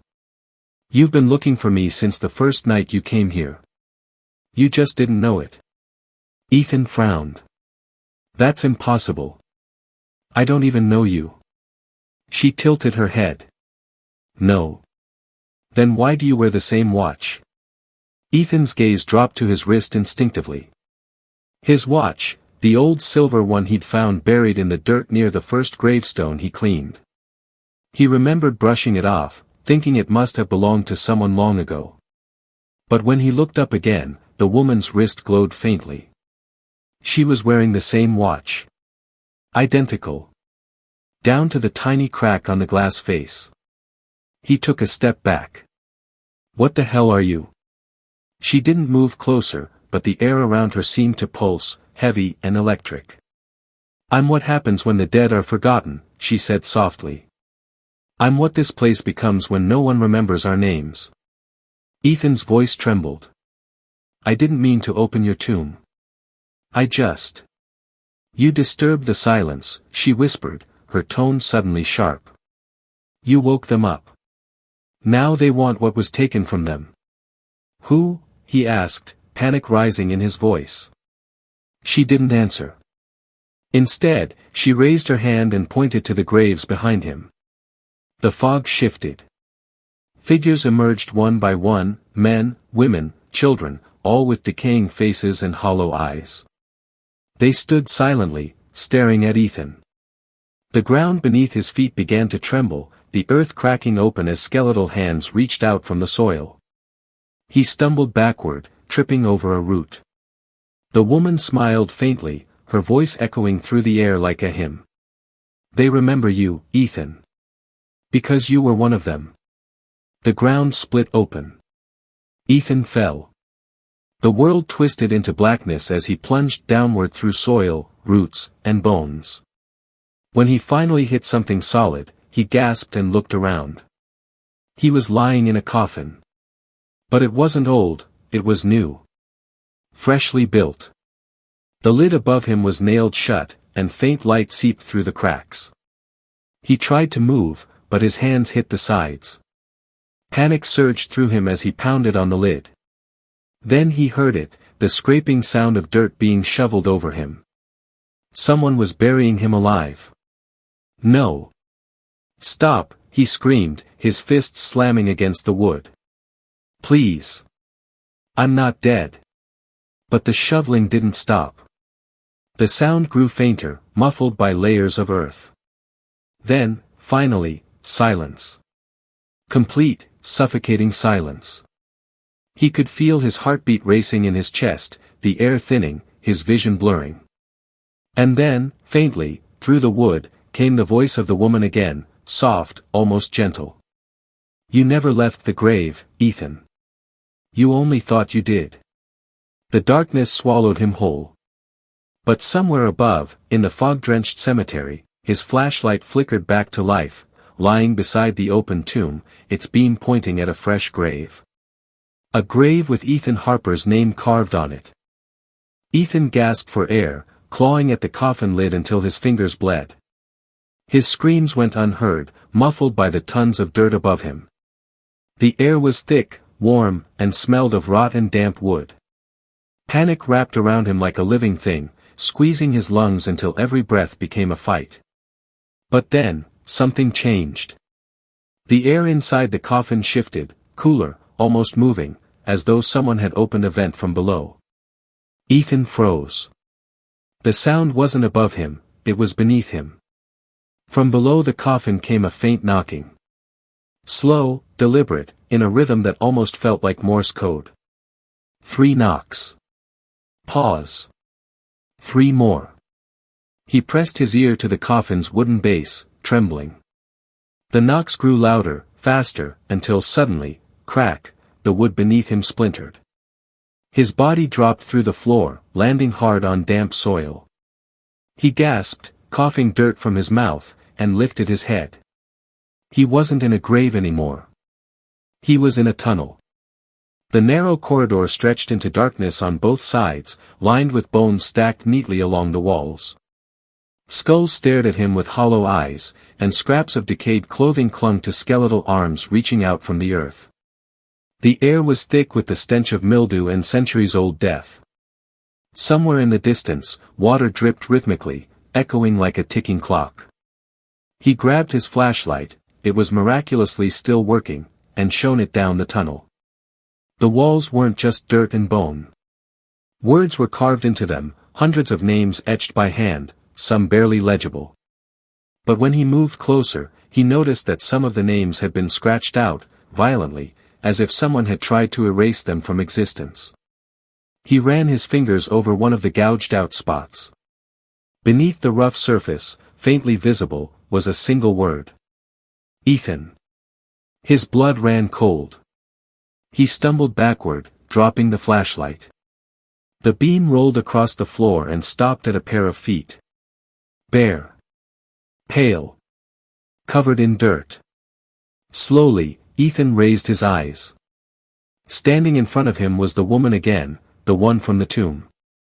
Her dress was torn and filthy now, her eyes darker, colder. But this time, she wasn't alone. Shadows gathered behind her, human shapes barely held together, their faces melting into one another as if sculpted from wax. "Where am I?" Ethan whispered, his voice barely audible. "In between," she said softly. "Where the forgotten wait." "The forgotten?" She stepped closer. Her presence carried a chill that cut straight through him. The ones buried without names. The ones who were never mourned. This cemetery feeds on memory, Ethan. Every time the living forget, we grow stronger. He shook his head, confused. "But I didn't forget anyone. I just came here to clean." "You came because it called you," she interrupted, her tone sharper now. "You were drawn here. You always are."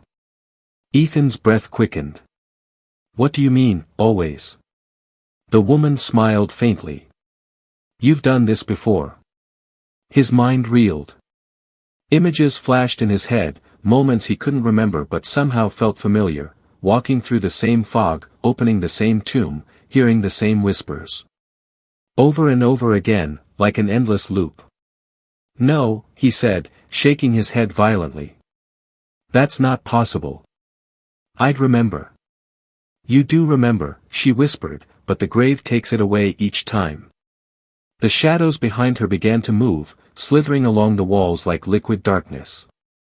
Whispers filled the tunnel, rising and falling in a chaotic chorus.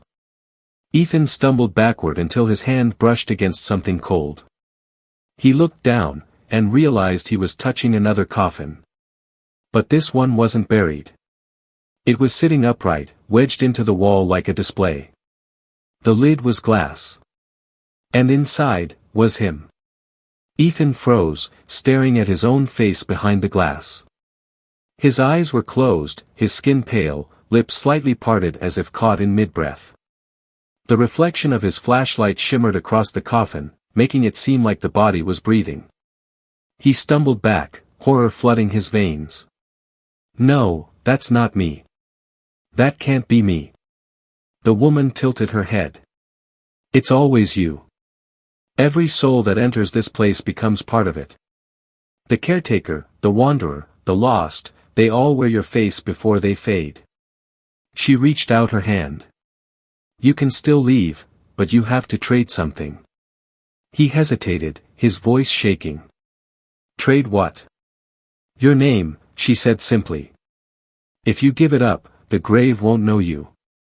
It won't follow you. You'll live, but you'll never remember who you were." Ethan's heart pounded. Forget everything. Forget himself. But then he thought of the whispering fog, the endless nightmares, the feeling of being buried alive. Maybe losing his name was better than losing his mind. He swallowed hard. "If I give you my name, you'll let me go?" She nodded slowly. "Once given, it can't be taken back." Ethan hesitated only a second before whispering, "Take it." The woman's cold hand touched his forehead. Her lips moved silently, and the air grew heavy. For a moment, he felt his thoughts unraveling, his memories flickering like a dying flame. His childhood, his parents, his friends, gone. Even his own name began to fade from his mind like dust scattered in the wind. Then, just as the world started to blur, the woman stepped back. "It's done," she said softly. "You're no longer one of us." The tunnel around him began to crumble, bones shattering, earth collapsing. A roaring wind filled his ears. He screamed as he was pulled upward, through soil and darkness, until he burst out into the open air. He gasped, lying flat on the ground, covered in dirt. Morning light pierced through the fog, and the cemetery looked peaceful again, quiet, almost beautiful. Birds were singing. The graves stood still. He looked around, dazed, clutching his chest. He was alive. Somehow, he was free. But as he staggered toward the gate, something caught his eye. A tombstone. Freshly carved. He bent down and read the inscription. "Unknown, died without name." The soil beneath it was freshly turned, damp and loose. He stared at it, a strange hollowness filling his chest. He felt like he was forgetting something, someone. But no matter how hard he tried, the memory wouldn't come. Behind him, deep in the fog, a woman's voice whispered faintly. "Goodbye, Ethan." He froze, his heart skipping. Who's Ethan?" he murmured, confused. The wind carried her final whisper, barely audible, "You." And then, silence. As he walked out of the cemetery, the gate slowly creaked shut behind him, locking with a sound that echoed like finality. Beneath the ground, in the dark tunnels where the forgotten waited, the woman turned toward the shattered coffin that had once held him. The wood began to mend itself, the glass sealing over once more. Inside, the pale body of Ethan Harper lay motionless, but now, carved into the coffin's side, was a new inscription. "The caretaker, name forgotten." And deep in the earth, the whispers began again. Weeks passed, though time felt fractured, dreamlike. The town on the outskirts of Black Hollow Cemetery was alive again after years of neglect.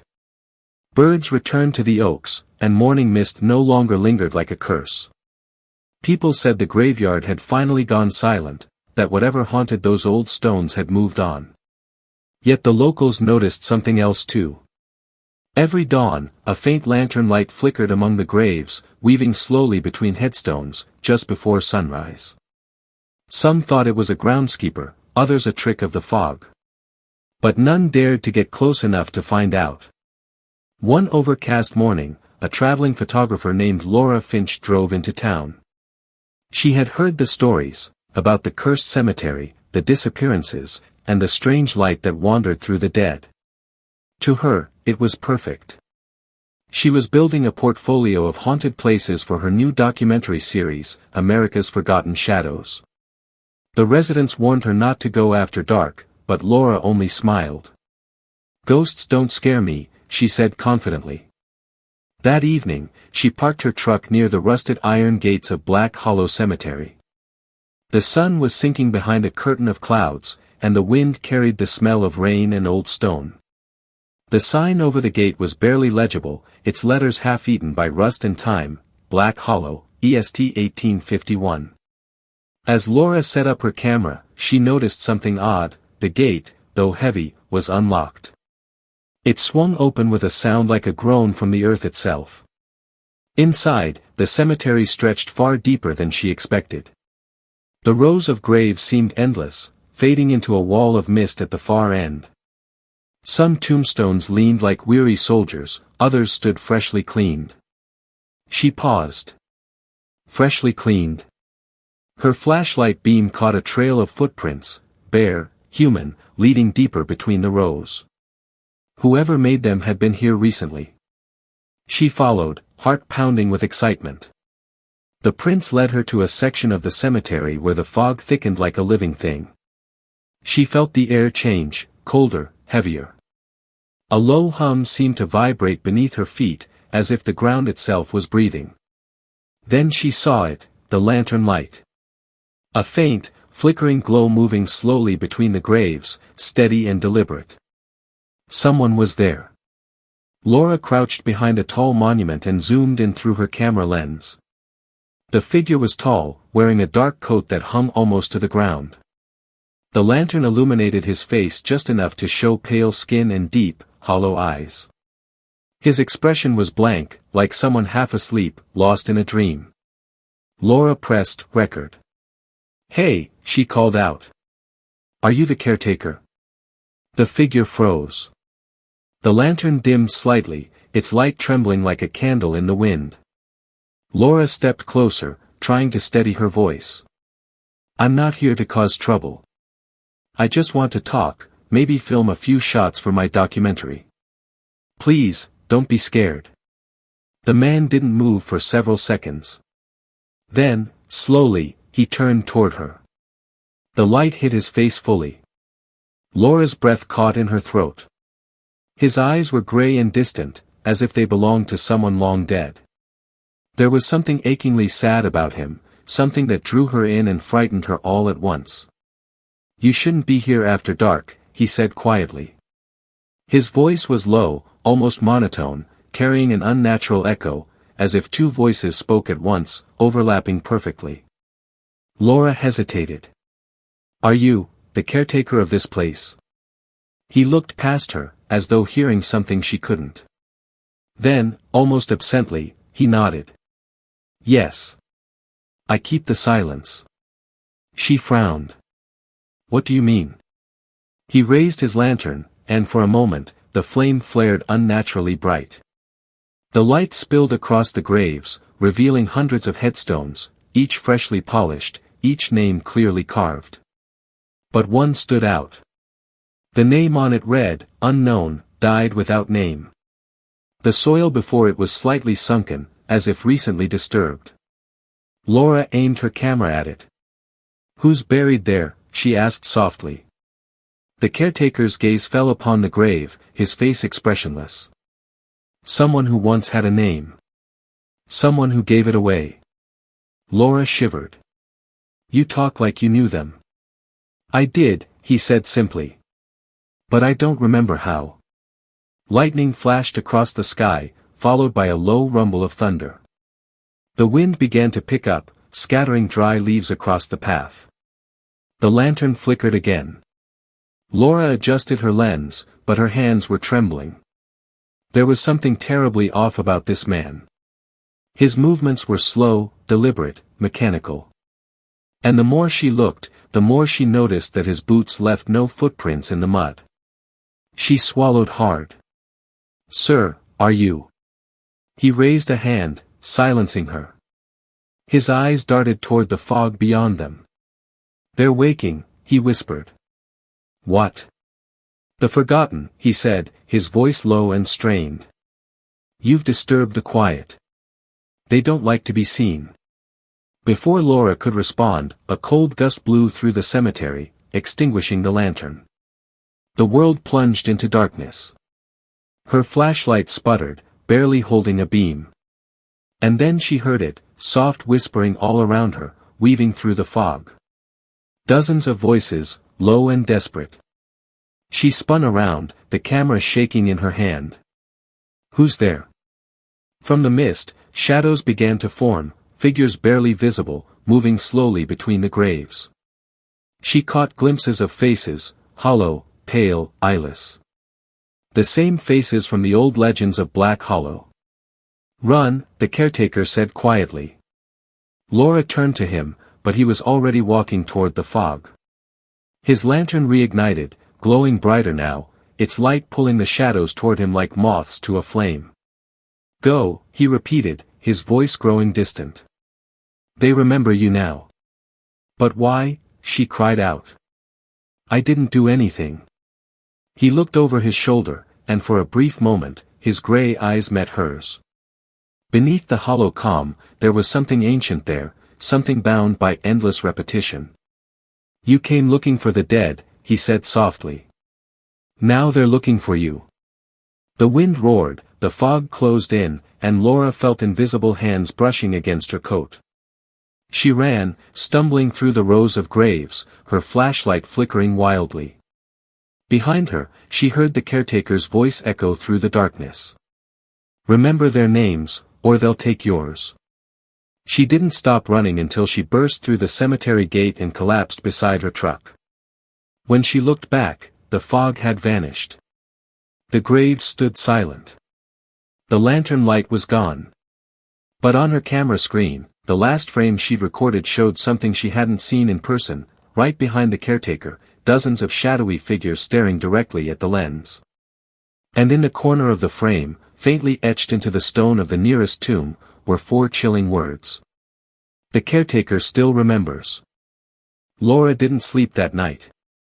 She locked herself inside the small motel room on the edge of town, the rain tapping rhythmically against the windows, like soft, persistent knocks. The camera sat on the table beside her bed, its screen black, as if daring her to turn it on again. Every time she glanced at it, she felt a tightness in her chest, a quiet, irrational dread, as though something inside the device was alive, waiting for her. When the clock struck 3 a.m., Laura finally gave in. She opened her laptop, connected the camera, and began importing the footage. The transfer bar crawled slowly across the screen. She tapped her fingers nervously against the wooden desk, her breath shallow. Then, beep. Transfer complete. The folder contained exactly 13 video files. She frowned. She had only recorded for about 40 minutes. 13 clips made no sense. The first few matched what she remembered, the fog, the lantern, the caretaker's face. But the later clips, especially the last 4, had timestamps that didn't align. One was marked 3:17 a.m. That couldn't be right. She had left the cemetery before midnight. Still, she clicked play. The first clip rolled smoothly, the caretaker illuminated by the flickering lantern, his voice low and distorted. But in this version, there was something new, faint whispers in the background, almost rhythmic. At first, she thought it was interference, but the whispers grew clearer, forming words. "We remember you, Laura." She froze. Her heart began to race. No way. She replayed the section, turned up the volume. There it was again. Soft, unmistakable. Someone, or something, was saying her name. She slammed the laptop shut, her pulse hammering in her ears. She reminded herself that editing errors, glitches, and coincidences were all possible. Maybe the wind had formed something that sounded like her name. Maybe she was just exhausted. But then came the knocking. 3 slow, deliberate knocks on her motel door. Her stomach dropped. The sound was gentle yet heavy, like knuckles against old wood, too calm to be urgent, too purposeful to be human. She stayed frozen, barely breathing, as the knocking came again. 3 times. Always 3. Finally, she whispered, "Who's there?" Silence. After a full minute, she gathered her courage and peered through the peephole. No one. Only the dim orange glow of the hallway light and the faint smell of damp earth. Still, her instinct screamed at her, "Don't open it." She backed away and sat on the bed, staring at the door. The knocking didn't return, but the silence that followed was worse. When morning came, the sun felt unreal, too bright, too clean, as if the world was pretending nothing had happened.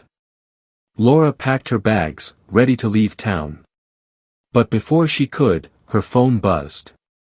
A message from an unknown number. "Unknown, you left something behind."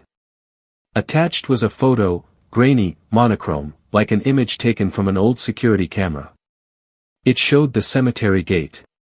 And standing just inside was the caretaker, holding the lantern. But the real horror was what she saw next to him. It was her. Laura, her same jacket, same camera, standing beside him, smiling faintly. She dropped the phone, her breath catching in her throat. She hadn't taken that photo. It wasn't possible. She'd left before sunrise, and no one had followed her. Yet there it was, proof of her presence beside something that shouldn't exist. Desperate, she returned to her laptop, determined to delete every trace of the footage. But when she opened the folder, the files had changed. The names of the video clips were no longer numbers or timestamps, they were dates. And each one matched the death dates she'd seen on the gravestones. The final file read, unknown_11_07_2025.mp4. Her hands trembled as she double-clicked it. The screen filled with static, then slowly cleared. The camera appeared to be lying on the ground, facing up toward the fog-covered sky. The sound of distant breathing filled the audio track, uneven, ragged, frightened. Then, a shadow crossed the lens. The caretaker knelt into frame. His lantern hung by his side, its light steady and pale. He stared directly into the camera. "You shouldn't have returned," he said softly. The camera panned slightly to the side, as though someone invisible had lifted it. A faint reflection appeared on the lantern glass, and there she was again, standing right beside him. Her eyes were lifeless. Her mouth moved, but no sound came out. Laura slammed the laptop shut so hard it nearly cracked. Her heart was racing, her skin clammy. She couldn't explain any of it, none of it made sense. She hadn't been in that frame. She hadn't stood beside him. And yet the evidence was undeniable. That evening, she drove to the local library, searching for any record of the cemetery's history. The librarian, an elderly man named Mr. Walker, recognized the name instantly. "You're talking about Black Hollow, aren't you?" he said quietly. "That place is cursed. My grandfather told me stories about it. There was once a caretaker, Samuel Hargrove. After the fire of 1923, he was the only one who stayed behind to bury the dead. They said he lost his mind." "What happened to him?" Laura asked. Walker hesitated. "Depends who you ask. Some say he vanished. Others say he's still there, keeping watch. You see, after the fire, something changed in that graveyard. They say the dead stopped resting. And anyone who disturbed their sleep became part of them." Laura swallowed hard. "Part of them? Buried, but not dead. Forgotten, but remembered," he said grimly. Her phone buzzed again, another message. She looked down, and her blood ran cold. "Unknown, you remember now, don't you?" Attached this time was a short video, grainy and dark. It was footage from the cemetery again, but taken from a distance, as if someone was filming her through the fog. She was standing by the unknown grave, touching the headstone. And just before the clip ended, her own voice whispered faintly, "I remember my name." The video cut to black. Laura stood frozen, the phone slipping from her grasp. She couldn't speak, couldn't breathe. Outside the library windows, the evening fog was already rolling in, thicker, darker than ever before. And as it crept past the street lamps, she thought she saw a flicker of lantern light in the distance. The caretaker was watching her again. By the next morning, Laura looked like a ghost herself. Her eyes were ringed with sleepless shadows, her hands trembling as she packed her car. Every instinct screamed at her to flee Black Hollow, to leave and never look back. But something stronger kept her there, a pull she couldn't explain. That last message haunted her mind, "I remember my name." She didn't remember saying it. She didn't remember ever touching that grave. Yet deep down, a strange familiarity began to stir, like a long-forgotten melody resurfacing from a dream. The sky was overcast again, smothered in gray clouds. The cemetery was visible from the motel parking lot, a faint silhouette of iron and stone through the morning haze. Laura's camera bag lay on the passenger seat, zipped but pulsing in her thoughts like a heart she couldn't silence. Finally, she muttered under her breath, one last time. "I need to know the truth." The drive to Black Hollow felt shorter this time. The road seemed to twist in ways that made no logical sense, as if guiding her there against her will. When she reached the gates, they were already open. No creak, no rusted resistance, just silence waiting to swallow her whole. The moment she stepped inside, the air thickened. The chill wasn't natural, it was the kind that crawled under your skin and made your blood move slower. Every sound, the crunch of gravel, the brush of wind through dead grass, seemed magnified, echoing endlessly. As she followed the familiar path, she noticed something new. Dozens of fresh graves had appeared, each one marked simply with the date, November 7, 2025. Today's date. Her stomach nodded. No, she whispered. No, that's not possible. She moved deeper into the cemetery, past the fog-drenched oaks, until she reached the spot she remembered from before, the unknown grave. Only this time, the stone wasn't blank anymore. Someone had carved a name into it overnight. Laura Finch. Her knees nearly gave out.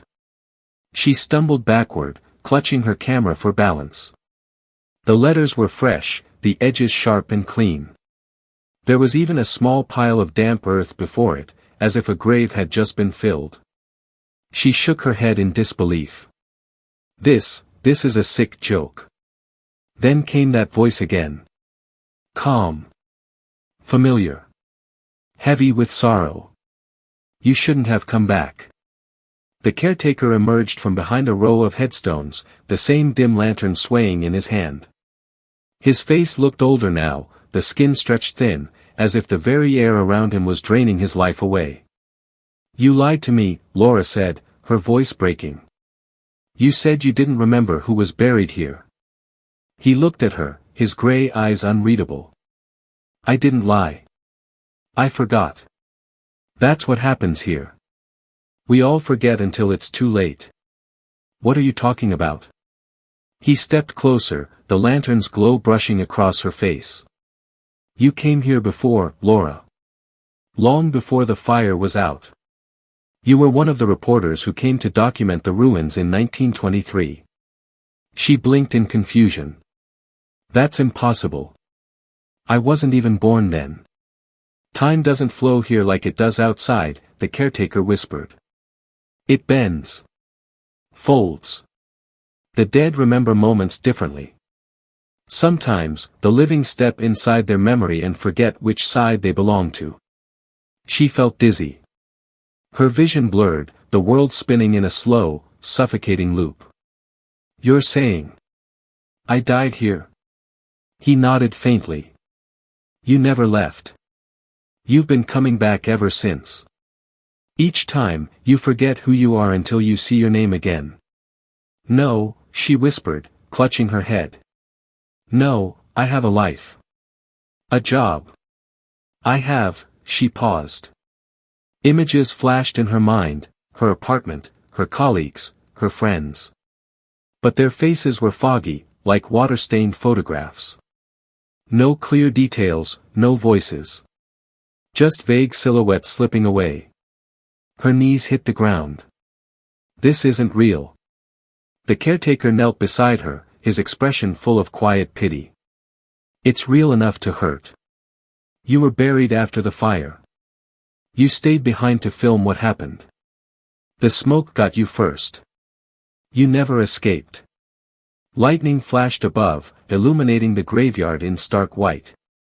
For an instant, Laura saw shadows of dozens, no, hundreds, of figures standing among the graves. Pale outlines of men and women, all facing her, all whispering in unison. She remembers. Their voices were like dry leaves rustling in the wind. The caretaker's hand rested gently on her shoulder. Now that you know, you have to choose. Choose, she breathed. He nodded toward the headstone bearing her name. Stay here and keep the silence with me. Or forget again. Go back to your world, but it won't last. You'll return, just like before. She stared at him, tears streaking her dirt-stained cheeks. Why me? Because you saw too much, he whispered. And this place doesn't forgive curiosity. The fog grew thicker, swirling around them like a storm made of whispers. Laura's breath came in short gasps. I don't want to die, she said. You already did. The caretaker's lantern flared suddenly, its light blindingly bright. The whispering voices rose into a low, resonant hum that seemed to come from beneath the ground. The earth trembled. For a fleeting second, Laura saw what lay below the surface, hands, pale and brittle, pressing upward through the soil. She screamed, stumbling backward. The caretaker's voice cut through the chaos. "Go," he shouted. "Before they claim you again." She turned and ran, crashing through the fog, her camera bouncing against her chest. Behind her, the lantern light grew dimmer, swallowed by the mist. The last thing she heard was his voice calling after her, hoarse, echoing, fading into eternity. "Remember your name, Laura. Remember before it remembers you." She burst through the gates, the heavy air lifting instantly. The road lay silent and empty before her. The sun had returned, golden and indifferent, as if nothing had happened. She climbed into her car, shaking, her eyes filling with tears. She started the engine and drove. But when she glanced at the rearview mirror, her heart stopped cold. In the back seat, her camera was on. The lens was pointed straight at her. And on the small display screen, she saw her reflection, smiling. Even though she wasn't. The drive out of Black Hollow should have been a relief. The cemetery shrank behind Laura, swallowed by distance and daylight, but the terror clung to her like smoke. The steering wheel trembled in her grip, and every few miles, she caught herself glancing into the rearview mirror, half expecting to see that faint, smiling reflection again. She told herself it was a trick of exhaustion, a psychological echo of fear. But the camera, still sitting upright in the back seat, seemed to hum with a low, electric pulse. It hadn't been turned on, yet the lens occasionally glinted as if blinking. She reached a gas station on the outskirts of town by mid-afternoon. It was quiet, too quiet. The lone attendant, a middle-aged woman with a tired face, barely looked up as Laura walked in. The television behind the counter buzzed with static, cutting between channels of white noise. Laura forced a polite smile, grabbed a bottle of water, and set it on the counter. "You look like you've seen a ghost," the woman muttered, half joking. Laura's throat was dry. "You have no idea," she murmured. The woman finally glanced at her. Then, slowly, her eyes widened, not in recognition, but in confusion. "Wait a second, aren't you the one from that documentary? The one about Black Hollow Cemetery?" Laura froze. "What?" "Yeah," the woman said, frowning. "That short film they showed at the town memorial years ago. You were in it. The news said you disappeared afterward." Laura's pulse hammered in her ears. "No," she whispered, shaking her head. "That's not possible. I just filmed there last night."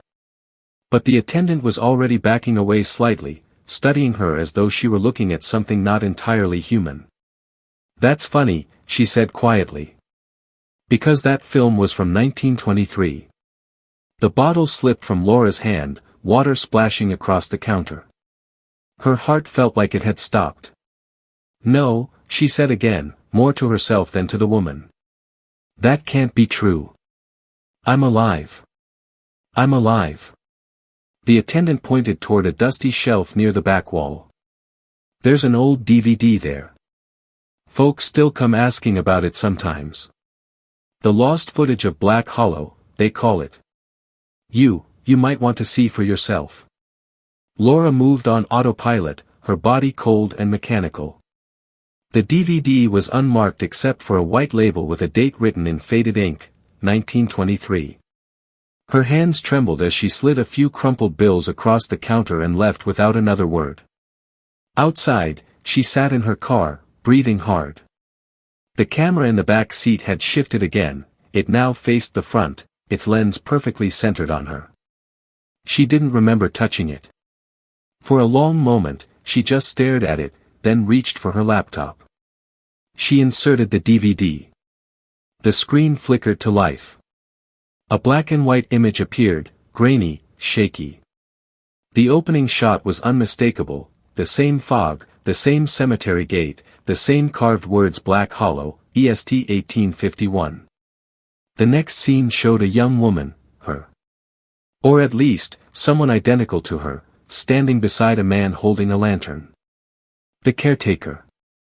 But his face was clearer now, and something about it seemed less human. His eyes reflected light strangely, like glass. His lips barely moved as he spoke. Then the voiceover began. A man's voice, calm and deep, narrating in a tone used in old documentaries. In 1923, after a mysterious fire consumed the Black Hollow district, local investigators discovered footage left behind by an unknown journalist. Her name was never confirmed. Witnesses described seeing her wandering the graveyard weeks after her presumed death. This footage is believed to be her final recording. Laura's skin went cold. Her breath came in short, frantic bursts. The screen continued to show her doppelganger wandering through the cemetery, the same path she had walked only last night. Every movement, every gesture was identical, down to the way she tilted her head when hearing whispers. Then the image distorted, lines of static rippling across the frame. For a brief second, the caretaker turned toward the camera, and his eyes flashed bright white. The next moment, the figure of Laura on screen stopped walking. She looked directly at the lens, her expression distant, her lips parting as if to speak. The audio crackled, then came her voice, faint, echoing, almost identical to the one she'd heard whispering in her motel room. He's not the caretaker. He's the gate. The footage cut to black. Laura's hands trembled uncontrollably. The gate, she whispered to herself. What does that mean? Then the laptop screen flickered again, this time not as part of the DVD. The playback window vanished, replaced by the live feed from her camera. The view showed the inside of her car, her current self, sitting frozen, staring at the laptop. Her reflection on the screen blinked once. Then smiled. She gasped and turned around, but the camera wasn't on, it couldn't be. She'd never pressed record. Yet the laptop's live feed continued, the reflection now moving independently. The smiling version of her leaned closer to the lens, whispering something that sent an electric chill through her entire body. He's waiting at the gate. The laptop shut off by itself, the screen going dark. The hum in the car grew louder, vibrating through the seats, through her bones. And then she smelled it, the faint, unmistakable scent of earth. Freshly dug soil. Laura looked down. Beneath her shoes, the car's floor mat was coated in a thin layer of dirt. Dark, wet, and cold. Her trembling hand brushed it away, revealing something carved into the rubber. November 7, 2025, return. Her chest constricted. The world outside the car seemed to fade into fog again. The gas station, the road, the sunlight, all dissolved like a dream unraveling. From behind her, a soft knock echoed against the car window. She turned slowly. The caretaker stood just inches away, lantern burning bright even in the false daylight. His expression was calm, but his voice carried the weight of centuries. Did you really think you could drive away from your own grave? Laura screamed, fumbling for the ignition, but the key refused to turn. The headlights flickered, then died. The fog outside swirled faster, pressing against the glass like something alive. The caretaker leaned closer, his pale eyes glowing faintly. You opened the gate when you pressed record, he whispered. Now it's your turn to keep it. The glass spider-webbed with cracks as invisible hands began to press against every window. The fog seeped in through the vents, coiling around her wrists and throat. Her last coherent thought before darkness swallowed her was a realization that struck with unbearable clarity. The caretaker wasn't guarding the dead. He was keeping them in. And now, she was one of them. Rain lashed against the broken headstones as Thomas staggered through the cemetery, soaked to the bone. The storm had come out of nowhere, as if the heavens themselves were trying to warn him to turn back. But it was too late for that. He had already seen too much. He had read too many of the town's secrets in that cursed journal he found buried under the caretaker's office floor. And now, the dead knew he was aware of them. The wind howled like a chorus of screaming souls, bending the trees as he reached the far edge of the cemetery, the part everyone in town called the Silent Row. No one ever visited there. It was where the oldest graves lay, so weathered that the names had eroded into nothing but scars on stone. The rain turned the ground to mud, but Thomas could still make out strange, swirling patterns carved into the earth, symbols like the ones he'd seen in the journal. Suddenly, a deep vibration shuddered through the ground. It wasn't thunder. It was something alive. The soil pulsed beneath his boots, and from somewhere below, he heard it, a sound that didn't belong to this world. It was music. Soft, eerie humming rising from under the graves, dozens of voices singing in low harmony. A hymn, ancient and mournful. Thomas's heart raced as he fell to his knees and pressed his ear to the ground. The sound was clearer now, men, women, even children, their voices blending into something unholy. It wasn't just a song, it was a ritual. A summoning. He stumbled back, his flashlight flickering, and his eyes caught movement among the gravestones. Shadows slithered between them, not walking, not floating, but gliding like smoke over the wet earth. They had no faces, only hollow silhouettes shaped like humans.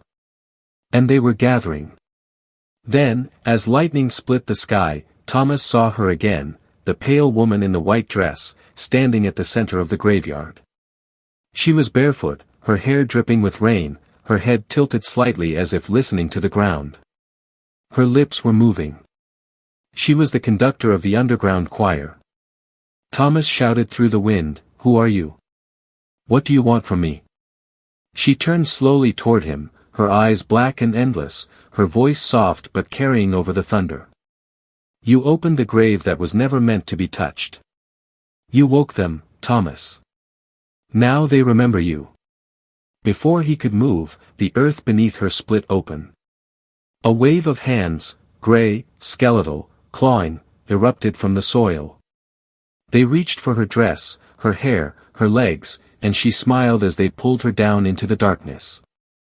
The choir grew louder, deeper, until it shook the very air around him. Thomas backed away, tripping over a headstone, and then the ground beneath his feet collapsed. He plunged into blackness, landing hard in a tunnel. The air was damp and thick with decay. His flashlight rolled away, its beam cutting across what looked like a massive underground chamber, lined with hundreds of coffins. But they weren't sealed. Every single one of them was open. He heard footsteps behind him, slow, wet, dragging. He turned and saw the caretaker, Mr. Hargrove, but his face was wrong. His skin was pale and stretched, his mouth too wide, his eyes clouded with death. "You shouldn't be here, boy," the caretaker croaked, his voice echoing in the cavern. "The dead don't like to be watched." Thomas stumbled back, shaking his head. "You're dead. I saw your grave." Hargrove smiled, a smile that tore at his face. "We're all dead here. Haven't you figured that out yet?" From the shadows behind him, dozens of figures emerged. The townsfolk. The ones Thomas thought were alive, the grocer, the old librarian, the sheriff, they all stood there, their faces pale, their eyes hollow. "They buried us wrong," Hargrove said, stepping closer, mud dripping from his boots. "The earth remembers. And it wants us back." The choir beneath the soil began again, louder this time, rising until Thomas felt his skull vibrating with the sound. He looked up and saw the ceiling of the cavern cracking. Mud and bones rained down. Then the caretaker reached out a bony hand. "Join the song, Thomas. Once you do, you'll never feel fear again." Thomas turned and ran. He didn't know where he was going, just away. His flashlight beam danced wildly across the walls, revealing more faces carved into the stone. They weren't statues. They were impressions, as if people had been buried alive within the walls, their screams frozen forever in rock. He stumbled over a coffin and fell face-first into the mud. His hand landed on something smooth. He wiped away the dirt and froze. It was a mirror. The same mirror from his childhood nightmares. The same one that had always shown him a reflection that wasn't his own. Now, in the dim light, he saw his reflection clearly. But it wasn't him. The face staring back had hollow black eyes and a grin too wide for human lips. It spoke in his voice, but deeper, ancient. "You finally made it home, Thomas." Then the reflection reached out, from inside the mirror, and grabbed his wrist. The world went black. Thomas gasped for air, but there was none. Only dirt. Wet, suffocating dirt pressing against his chest, his face, his eyes. He couldn't move. His lungs screamed for breath as he clawed upward, fingers tearing through roots and rocks. The taste of earth filled his mouth, bitter, metallic, alive. The faint hum of that eerie choir echoed in his skull, whispering words that didn't make sense but still somehow felt familiar. Finally, his hand broke through the surface. Cold rain slapped his skin. He dragged himself out of the grave, coughing, trembling, gasping like a man reborn in hell. His vision blurred through the rain, but he recognized where he was, the same cemetery, yet everything was different. The trees were dead. The air was heavy with ash instead of rain. And every gravestone glowed faintly with an unnatural light, as if the souls beneath were awake. He stumbled to his feet, covered in mud, and saw something written on his arm. Carved, not written. Fresh, bleeding letters. "The soil remembers." Panic surged through him.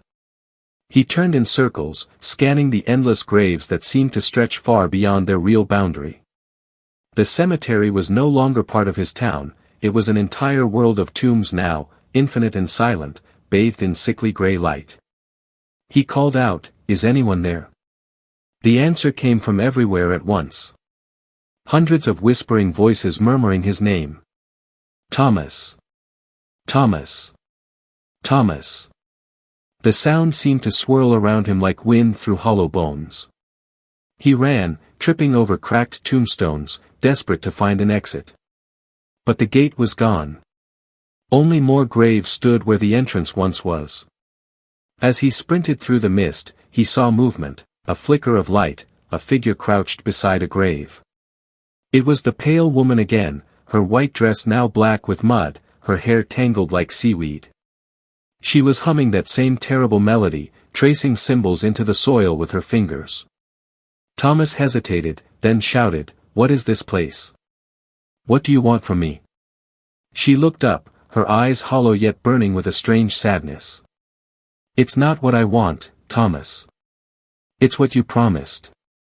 He froze. "Promised? I never." "You did," she interrupted softly. "When you were a child. You wandered into this graveyard on the night your mother died, remember? You stood before the mirror and begged for her to come back. You said you'd give anything to see her again." His breath caught. The memory hit him like a hammer.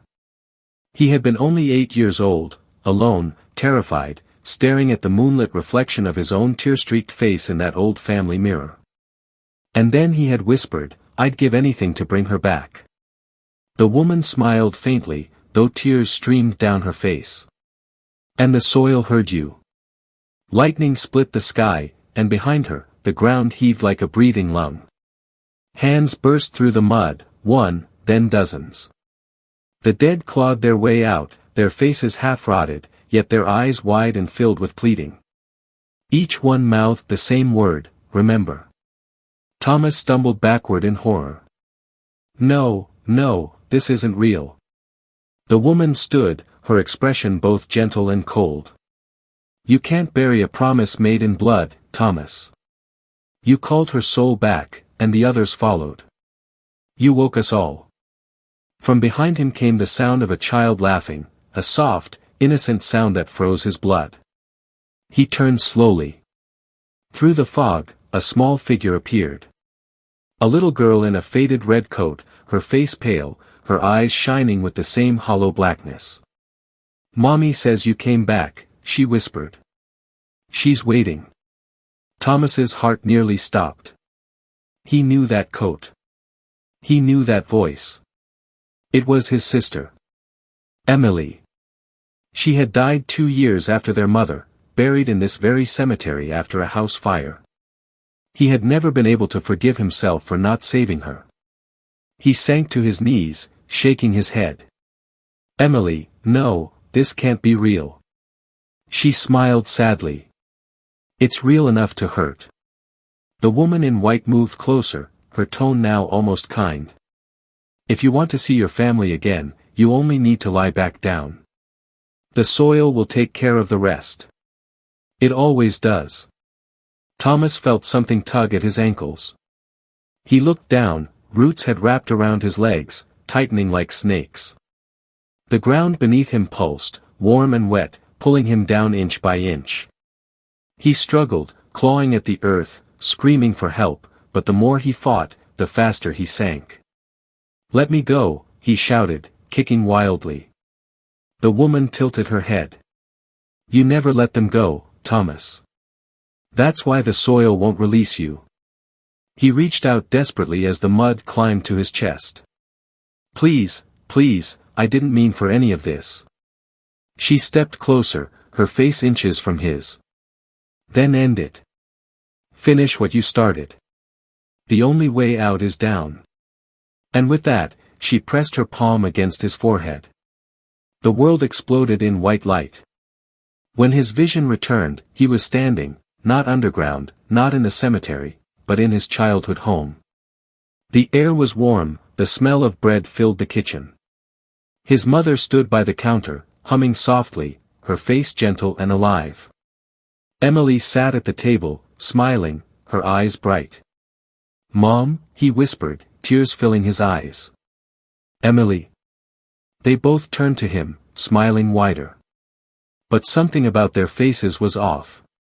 Their eyes were empty. Their smiles stretched too far. The smell of bread turned sour. The walls began to bleed. His mother's voice warped into a low, guttural echo. Welcome home, Thomas. Dinner's been waiting for you, for years. Then Emily's head snapped toward him, her grin splitting open into a gaping, toothless maw. Eat with us. Thomas screamed. The walls closed in, and the room dissolved into soil once again, swallowing everything, the table, the light, his family, and finally him. He awoke buried in darkness again, heart pounding, but this time the voices in his head were silent. The cemetery above was quiet. Too quiet. But deep below, something else was stirring. Something ancient. Something that had been feeding on regret for centuries. And now, it had found the one who started it all. Thomas's eyes snapped open to pitch blackness. For a long, disorienting moment, he couldn't tell if he was alive or dead. The air around him was thick, almost liquid. The damp earth pressed against his skin, and every breath tasted of rot. He pushed upward weakly, expecting soil, but his hand met wood. Cold, splintered wood. A coffin. His coffin. His mind screamed as he pounded against the lid, each strike echoing like thunder in the narrow darkness. Dirt rained down through cracks in the boards. Help, he shouted hoarsely, but the sound was swallowed instantly. The silence that followed was deafening, then, faintly, came a whisper. Stop fighting, Thomas. He froze. The voice was low and trembling, as though carried by the soil itself. You'll wake them, it murmured. His pulse thundered in his ears. Who are you? A pause. Then, softly, the first. He pressed his ear to the coffin lid, straining to hear. The first what? The first soul this ground ever took, the voice replied, now clearer, more human. The one who made the pact. The one who fed the earth with blood. The air around him grew colder. Thomas shivered violently, his breath forming mist even in the sealed box. What pact? The voice sighed like wind through hollow bones. Long before you, long before this town, they buried me alive to silence what I knew. But my spirit, it lingered. When they built this cemetery over my bones, the soil remembered the fear. It grew hungry. It learned to feed on promises. Thomas's heart sank. Promises. Yes, the voice said. The desperate bargains whispered in grief, in anger, in regret. Every vow uttered over a grave, every tear shed in despair, it listens. It grows stronger with each broken word. And when you begged for your mother's return, Thomas, you gave it what it craved most, faith.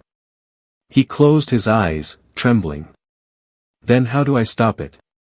The voice laughed, a dry, hollow sound that seemed to rattle the coffin itself. Stop it? You can't stop it. You are it now. You gave your soul when you made that wish. The soil runs through you. You felt it, haven't you? The whispers when you sleep, the pull to come back here, the way your reflection no longer belongs to you. Thomas's chest tightened. He had felt all of that, since the moment he returned to town. The nightmares, the calling, the unshakable need to walk among the graves again. The cemetery is alive, the voice continued. It doesn't just bury the dead, it keeps them. It breathes through their memories, their guilt, their longing. You woke it fully, and now, it wants its body back. I'm not part of it. Thomas shouted, but the coffin shuddered violently as if something beneath him disagreed. Tell yourself that, the voice whispered. But the longer you deny it, the hungrier it becomes. And when the soil finally eats the town, your name will be the one carved deepest into its roots. Suddenly, the coffin jerked, tilting sharply downward. The soil beneath it began to collapse, dragging him deeper into the earth. Thomas screamed, kicking, clawing, as the wood cracked beneath him. The coffin split open, and he fell into blackness. He landed in a narrow tunnel. Dim light pulsed along the walls, pale, veiny roots that glowed faintly red, like veins filled with blood. The air was alive with whispers. He stumbled forward, the roots brushing against his skin, twitching at his touch. The ground beneath him was soft, pulsing like flesh. He followed the tunnel deeper, the faint hum of the choir returning somewhere far below. The deeper he went, the louder it became, hundreds of voices blending into one endless, mournful moan. The air grew warmer, heavier. The roots thickened until they were as wide as tree trunks, all converging toward a massive pit. At its center stood something colossal. A tree. No, a grotesque imitation of one. Its trunk was formed from human bones, its bark from rotted flesh. The roots writhed like serpents, burrowing into the soil and re-emerging across the chamber, each one pulsing with faint light. And hanging from its branches were hundreds of corpses, some freshly dead, others ancient, their bodies gently swaying in the hot wind that seemed to come from nowhere. Thomas fell to his knees in horror. The whispers filled his head, countless voices speaking at once. Welcome home, Thomas. The soil remembers. The soil forgives. The soil hungers. He tried to cover his ears, but the sound was inside him now. He could feel their memories, their pain, their stories, men who'd lost wives, mothers who'd lost children, all of them begging the earth to give them back. And every plea had fed this monstrous tree. Then he saw her again, the woman in white, standing at the base of the tree, her eyes empty but glowing faintly red. This is what you made, she said softly. This is your promise. No, Thomas whispered, backing away. I didn't make this. She stepped forward, her voice turning cold. Then why does it have your face? He turned toward the trunk of the tree, and froze. Embedded in the bark, half consumed by it, was a human figure. Its mouth hung open in a silent scream, its eyes wide, its skin half absorbed by the wood. It was him. The face in the tree blinked. Its lips twitched. Then, in a hoarse, broken whisper, it spoke, "You can't save them, Thomas. You can only join them." He stumbled backward, horrified, but the roots came alive, wrapping around his legs, pulling him closer to the tree. The woman in white watched silently, tears streaking her pale cheeks. "You could end it," she said. "All of it. Destroy the root, and every spirit will be free." "But the cost." "What cost?" he gasped as the roots tightened. "You'll have to become the soil's voice. The curse can't die, it can only be given away." He stared at her, his heart pounding. "You mean I'd have to take its place?" She nodded slowly. "The soil always needs a keeper." The roots dragged him closer to the tree's pulsing heart, a hollow cavity glowing deep within. The choir's voices rose, pleading, screaming, crying. He could feel the earth's hunger pressing against his soul. Thomas clenched his fists, shaking violently as the realization hit him: he could end the curse, but only by becoming the very thing he'd feared his whole life. The woman's voice echoed faintly now, distant, almost sorrowful. "Choose quickly, Thomas. The soil doesn't wait." And as he stared into the bleeding heart of the tree, the ground around him began to crumble. Thomas stood at the edge of the pit, his body trembling as the monstrous tree pulsed with a slow, thunderous rhythm, like a beating heart beneath the soil. Each pulse sent ripples through the earth, and the voices within it cried out in agony and longing. The stench of decay filled the air, but beneath it was something stranger, a sweetness, almost like fresh rain mixed with rot. The woman in white stood near the base of the tree, her expression torn between pity and expectation. "The soil doesn't wait," she repeated softly, her voice barely rising above the hum of the roots. "You have to choose, Thomas. Either you take its place, or you let it consume everything." Thomas clenched his fists. His mind raced with flashes of his mother's smile, his sister's laughter, the peaceful town that had once been his home. All gone, all cursed because of a child's desperate wish. "If I become this thing," he rasped, "will they be free? My family? The people buried here?" The woman hesitated. "They'll sleep," she said finally. "Not alive, not gone, just silent. The earth will stop whispering. The dead will stop walking. The town will breathe again." He took a step closer to the pit, staring into the tree's hollow core where a deep red light glowed, shifting like molten blood. The roots writhed restlessly, tasting the air, sensing his indecision. "And what happens to me?" The woman looked down. "You'll fade. The soil will take your body, your voice, your memories. You'll become its conscience, forever aware, but never alive again." A chill went through him that had nothing to do with the cold. "So I die," he whispered. Her eyes met his. "No, Thomas. You become." The choir beneath the earth swelled suddenly, their cries twisting into a haunting crescendo. The roots shot upward from the pit, slithering like serpents across the chamber. They wrapped around the corpses hanging from the bone tree, pulling them back into the trunk. The entire structure began to shift, groaning like an old house under strain. The walls of the cavern started to crack. The curse was reaching its limit, it was devouring itself, preparing to spread. Thomas's knees buckled. The air grew heavier with every passing second. He could feel the ground beneath him pulsing faster, like a dying heart gasping for blood. The voices in his head screamed louder now, blending together into a single command: "Feed me." He turned toward the woman in white. "If I do this, if I give myself to it, promise me something." She tilted her head slightly. "What?" "Promise me it ends. No one else, no one, will ever hear this choir again." Her lips trembled. "You have my word." Thomas took one last breath and stepped into the pit. The roots surged forward immediately, wrapping around his arms, his chest, his legs. The moment they touched his skin, he felt every heartbeat of the land, every buried soul, every whisper of pain. It was unbearable.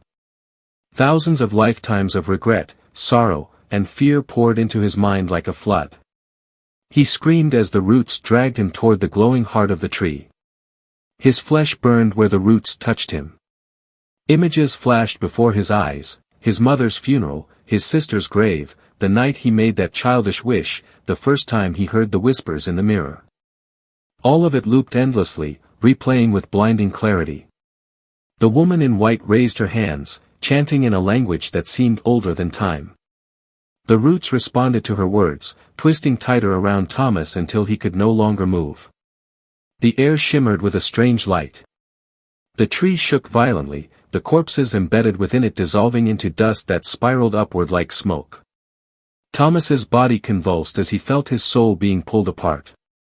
His vision blurred, the world fading between light and shadow. In the depths of his mind, he heard the voice of the ancient spirit again, the first soul, the one who had spoken to him in the coffin. "So you've chosen the soil," it murmured. "Good. Let it remember you as it remembered me. Let it bear your name forever." Thomas tried to speak, but no sound came out. His thoughts scattered like ashes in the wind. He could feel the roots burrowing through his veins, merging with his blood, fusing his bones with the tree's trunk. His heart stopped beating, but the ground around him began to breathe. A blinding red light erupted from the pit, flooding the entire cavern. The woman in white shielded her eyes as the walls trembled. The sound of the choir shifted, no longer desperate or mournful, but peaceful, as if thousands of souls were sighing in relief. One by one, the glowing roots dimmed, retreating into the soil. When the light finally faded, the tree was still. Its twisted branches hung limp. The corpses were gone. And where Thomas had stood, there was nothing left but a single new root, thick and dark, pulsing faintly beneath the earth. The woman approached it slowly, kneeling beside the pit. She placed her hand on the root, whispering softly, "It's done." But then she froze. The root twitched. A faint hum rose from the ground, a heartbeat that didn't belong to the earth. She felt it vibrate beneath her palm, and a deep voice whispered from below, so faint it was barely audible. "You promised they'd sleep." The woman's eyes widened in horror. "Thomas?" The ground rumbled. The tree's hollow trunk split open again, revealing a faint red glow deep inside. The whisper grew louder. "You promised." Then came the faint sound of laughter, not cruel, but broken. The laughter of someone who realized too late that they'd been tricked. The woman stepped back, trembling. She looked around the cavern, her voice shaking. "No, it wasn't supposed to happen like this. You were meant to silence it." The laughter stopped abruptly. Then, in the suffocating silence, a new whisper filled the chamber, low, commanding, inhuman. "The soil never sleeps." The earth shuddered violently, cracking open as if something beneath was awakening. The red light spread through the roots again, brighter and more alive than before. The woman turned to run, but the ground split beneath her feet. A single massive root shot upward, coiling around her body and dragging her screaming into the darkness. Above ground, the cemetery trembled. Every gravestone shifted. Every patch of dirt heaved. And for the first time in decades, the dead began to hum again. The storm over the cemetery raged with a fury that no human hand could summon. Lightning split the sky in crooked veins, striking the earth again and again as if trying to cauterize a wound that refused to close. The once quiet town of Elmridge lay beneath a crimson haze. Church bells rang without being touched. Dogs barked and wailed in their yards. The ground itself throbbed, alive, whispering words in a language older than sin. Deep beneath that cursed soil, Thomas no longer felt human. His body had dissolved into the roots, his veins replaced by vines of pulsing red light. He could feel the heartbeat of the cemetery, the rhythm of countless souls buried through centuries. Their memories coursed through him like blood, their screams now part of his thoughts. He wanted to forget. He wanted silence. But silence was impossible. Then he heard her again, the woman in white. Her voice came through the soil like a distant echo, trembling but alive. "Thomas, can you hear me?" He answered, though he had no mouth. His words rippled through the ground, bending the roots like wind through grass. You lied. Her reply was soft but desperate. I didn't know. The curse wasn't meant to feed, it was meant to grow. The more it's resisted, the stronger it becomes. Thomas's fury boiled. The earth shook in response. You used me. You promised me peace. I tried to save them, she cried. But it wasn't me who created this place, it was her. The first one. The voice you heard in the coffin. The ground trembled violently, and suddenly, Thomas understood. The ancient spirit, the first soul, the voice that had whispered from beneath his coffin wasn't just trapped. It was feeding. It had waited for centuries for someone strong enough, desperate enough, to replace it. And now, through him, it could finally rise again. Thomas felt it moving inside him, spreading through the roots like a plague. His thoughts were being swallowed, his will fading. The whispers of the dead turned into laughter, mocking, endless laughter. Above ground, the graves split open. Hands reached toward the sky. The dead were not returning as they once had, these were no longer the mournful ghosts Thomas had met. These were creatures of the soil itself, their flesh braided with roots, their eyes glowing like embers.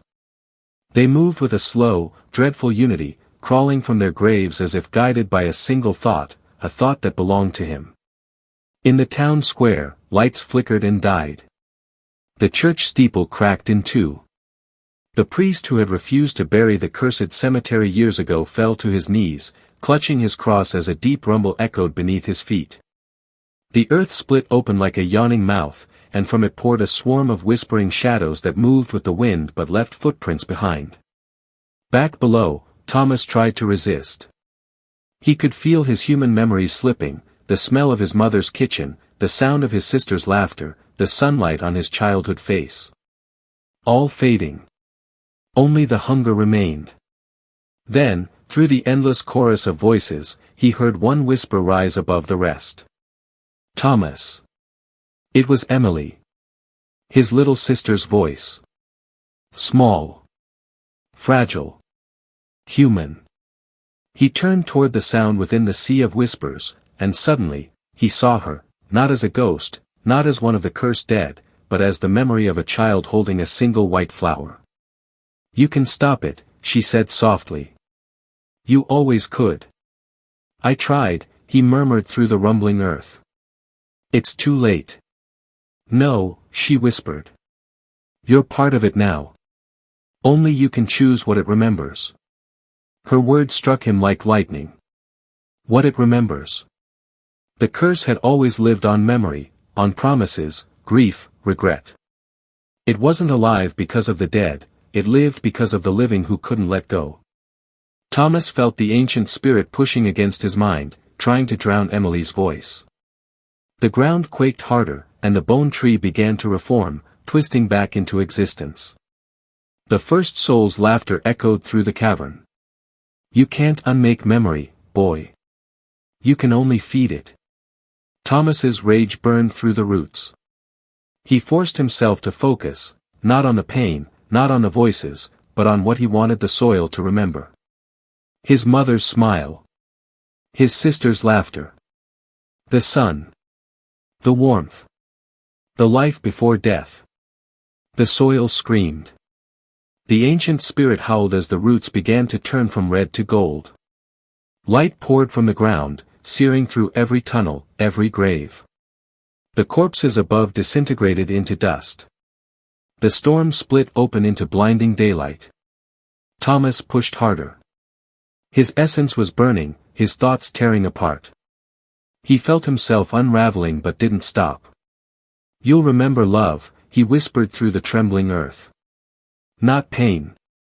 The spirit shrieked in fury, its voice collapsing into static. You'll destroy yourself. Thomas's voice rose like thunder. Then I destroy you with me.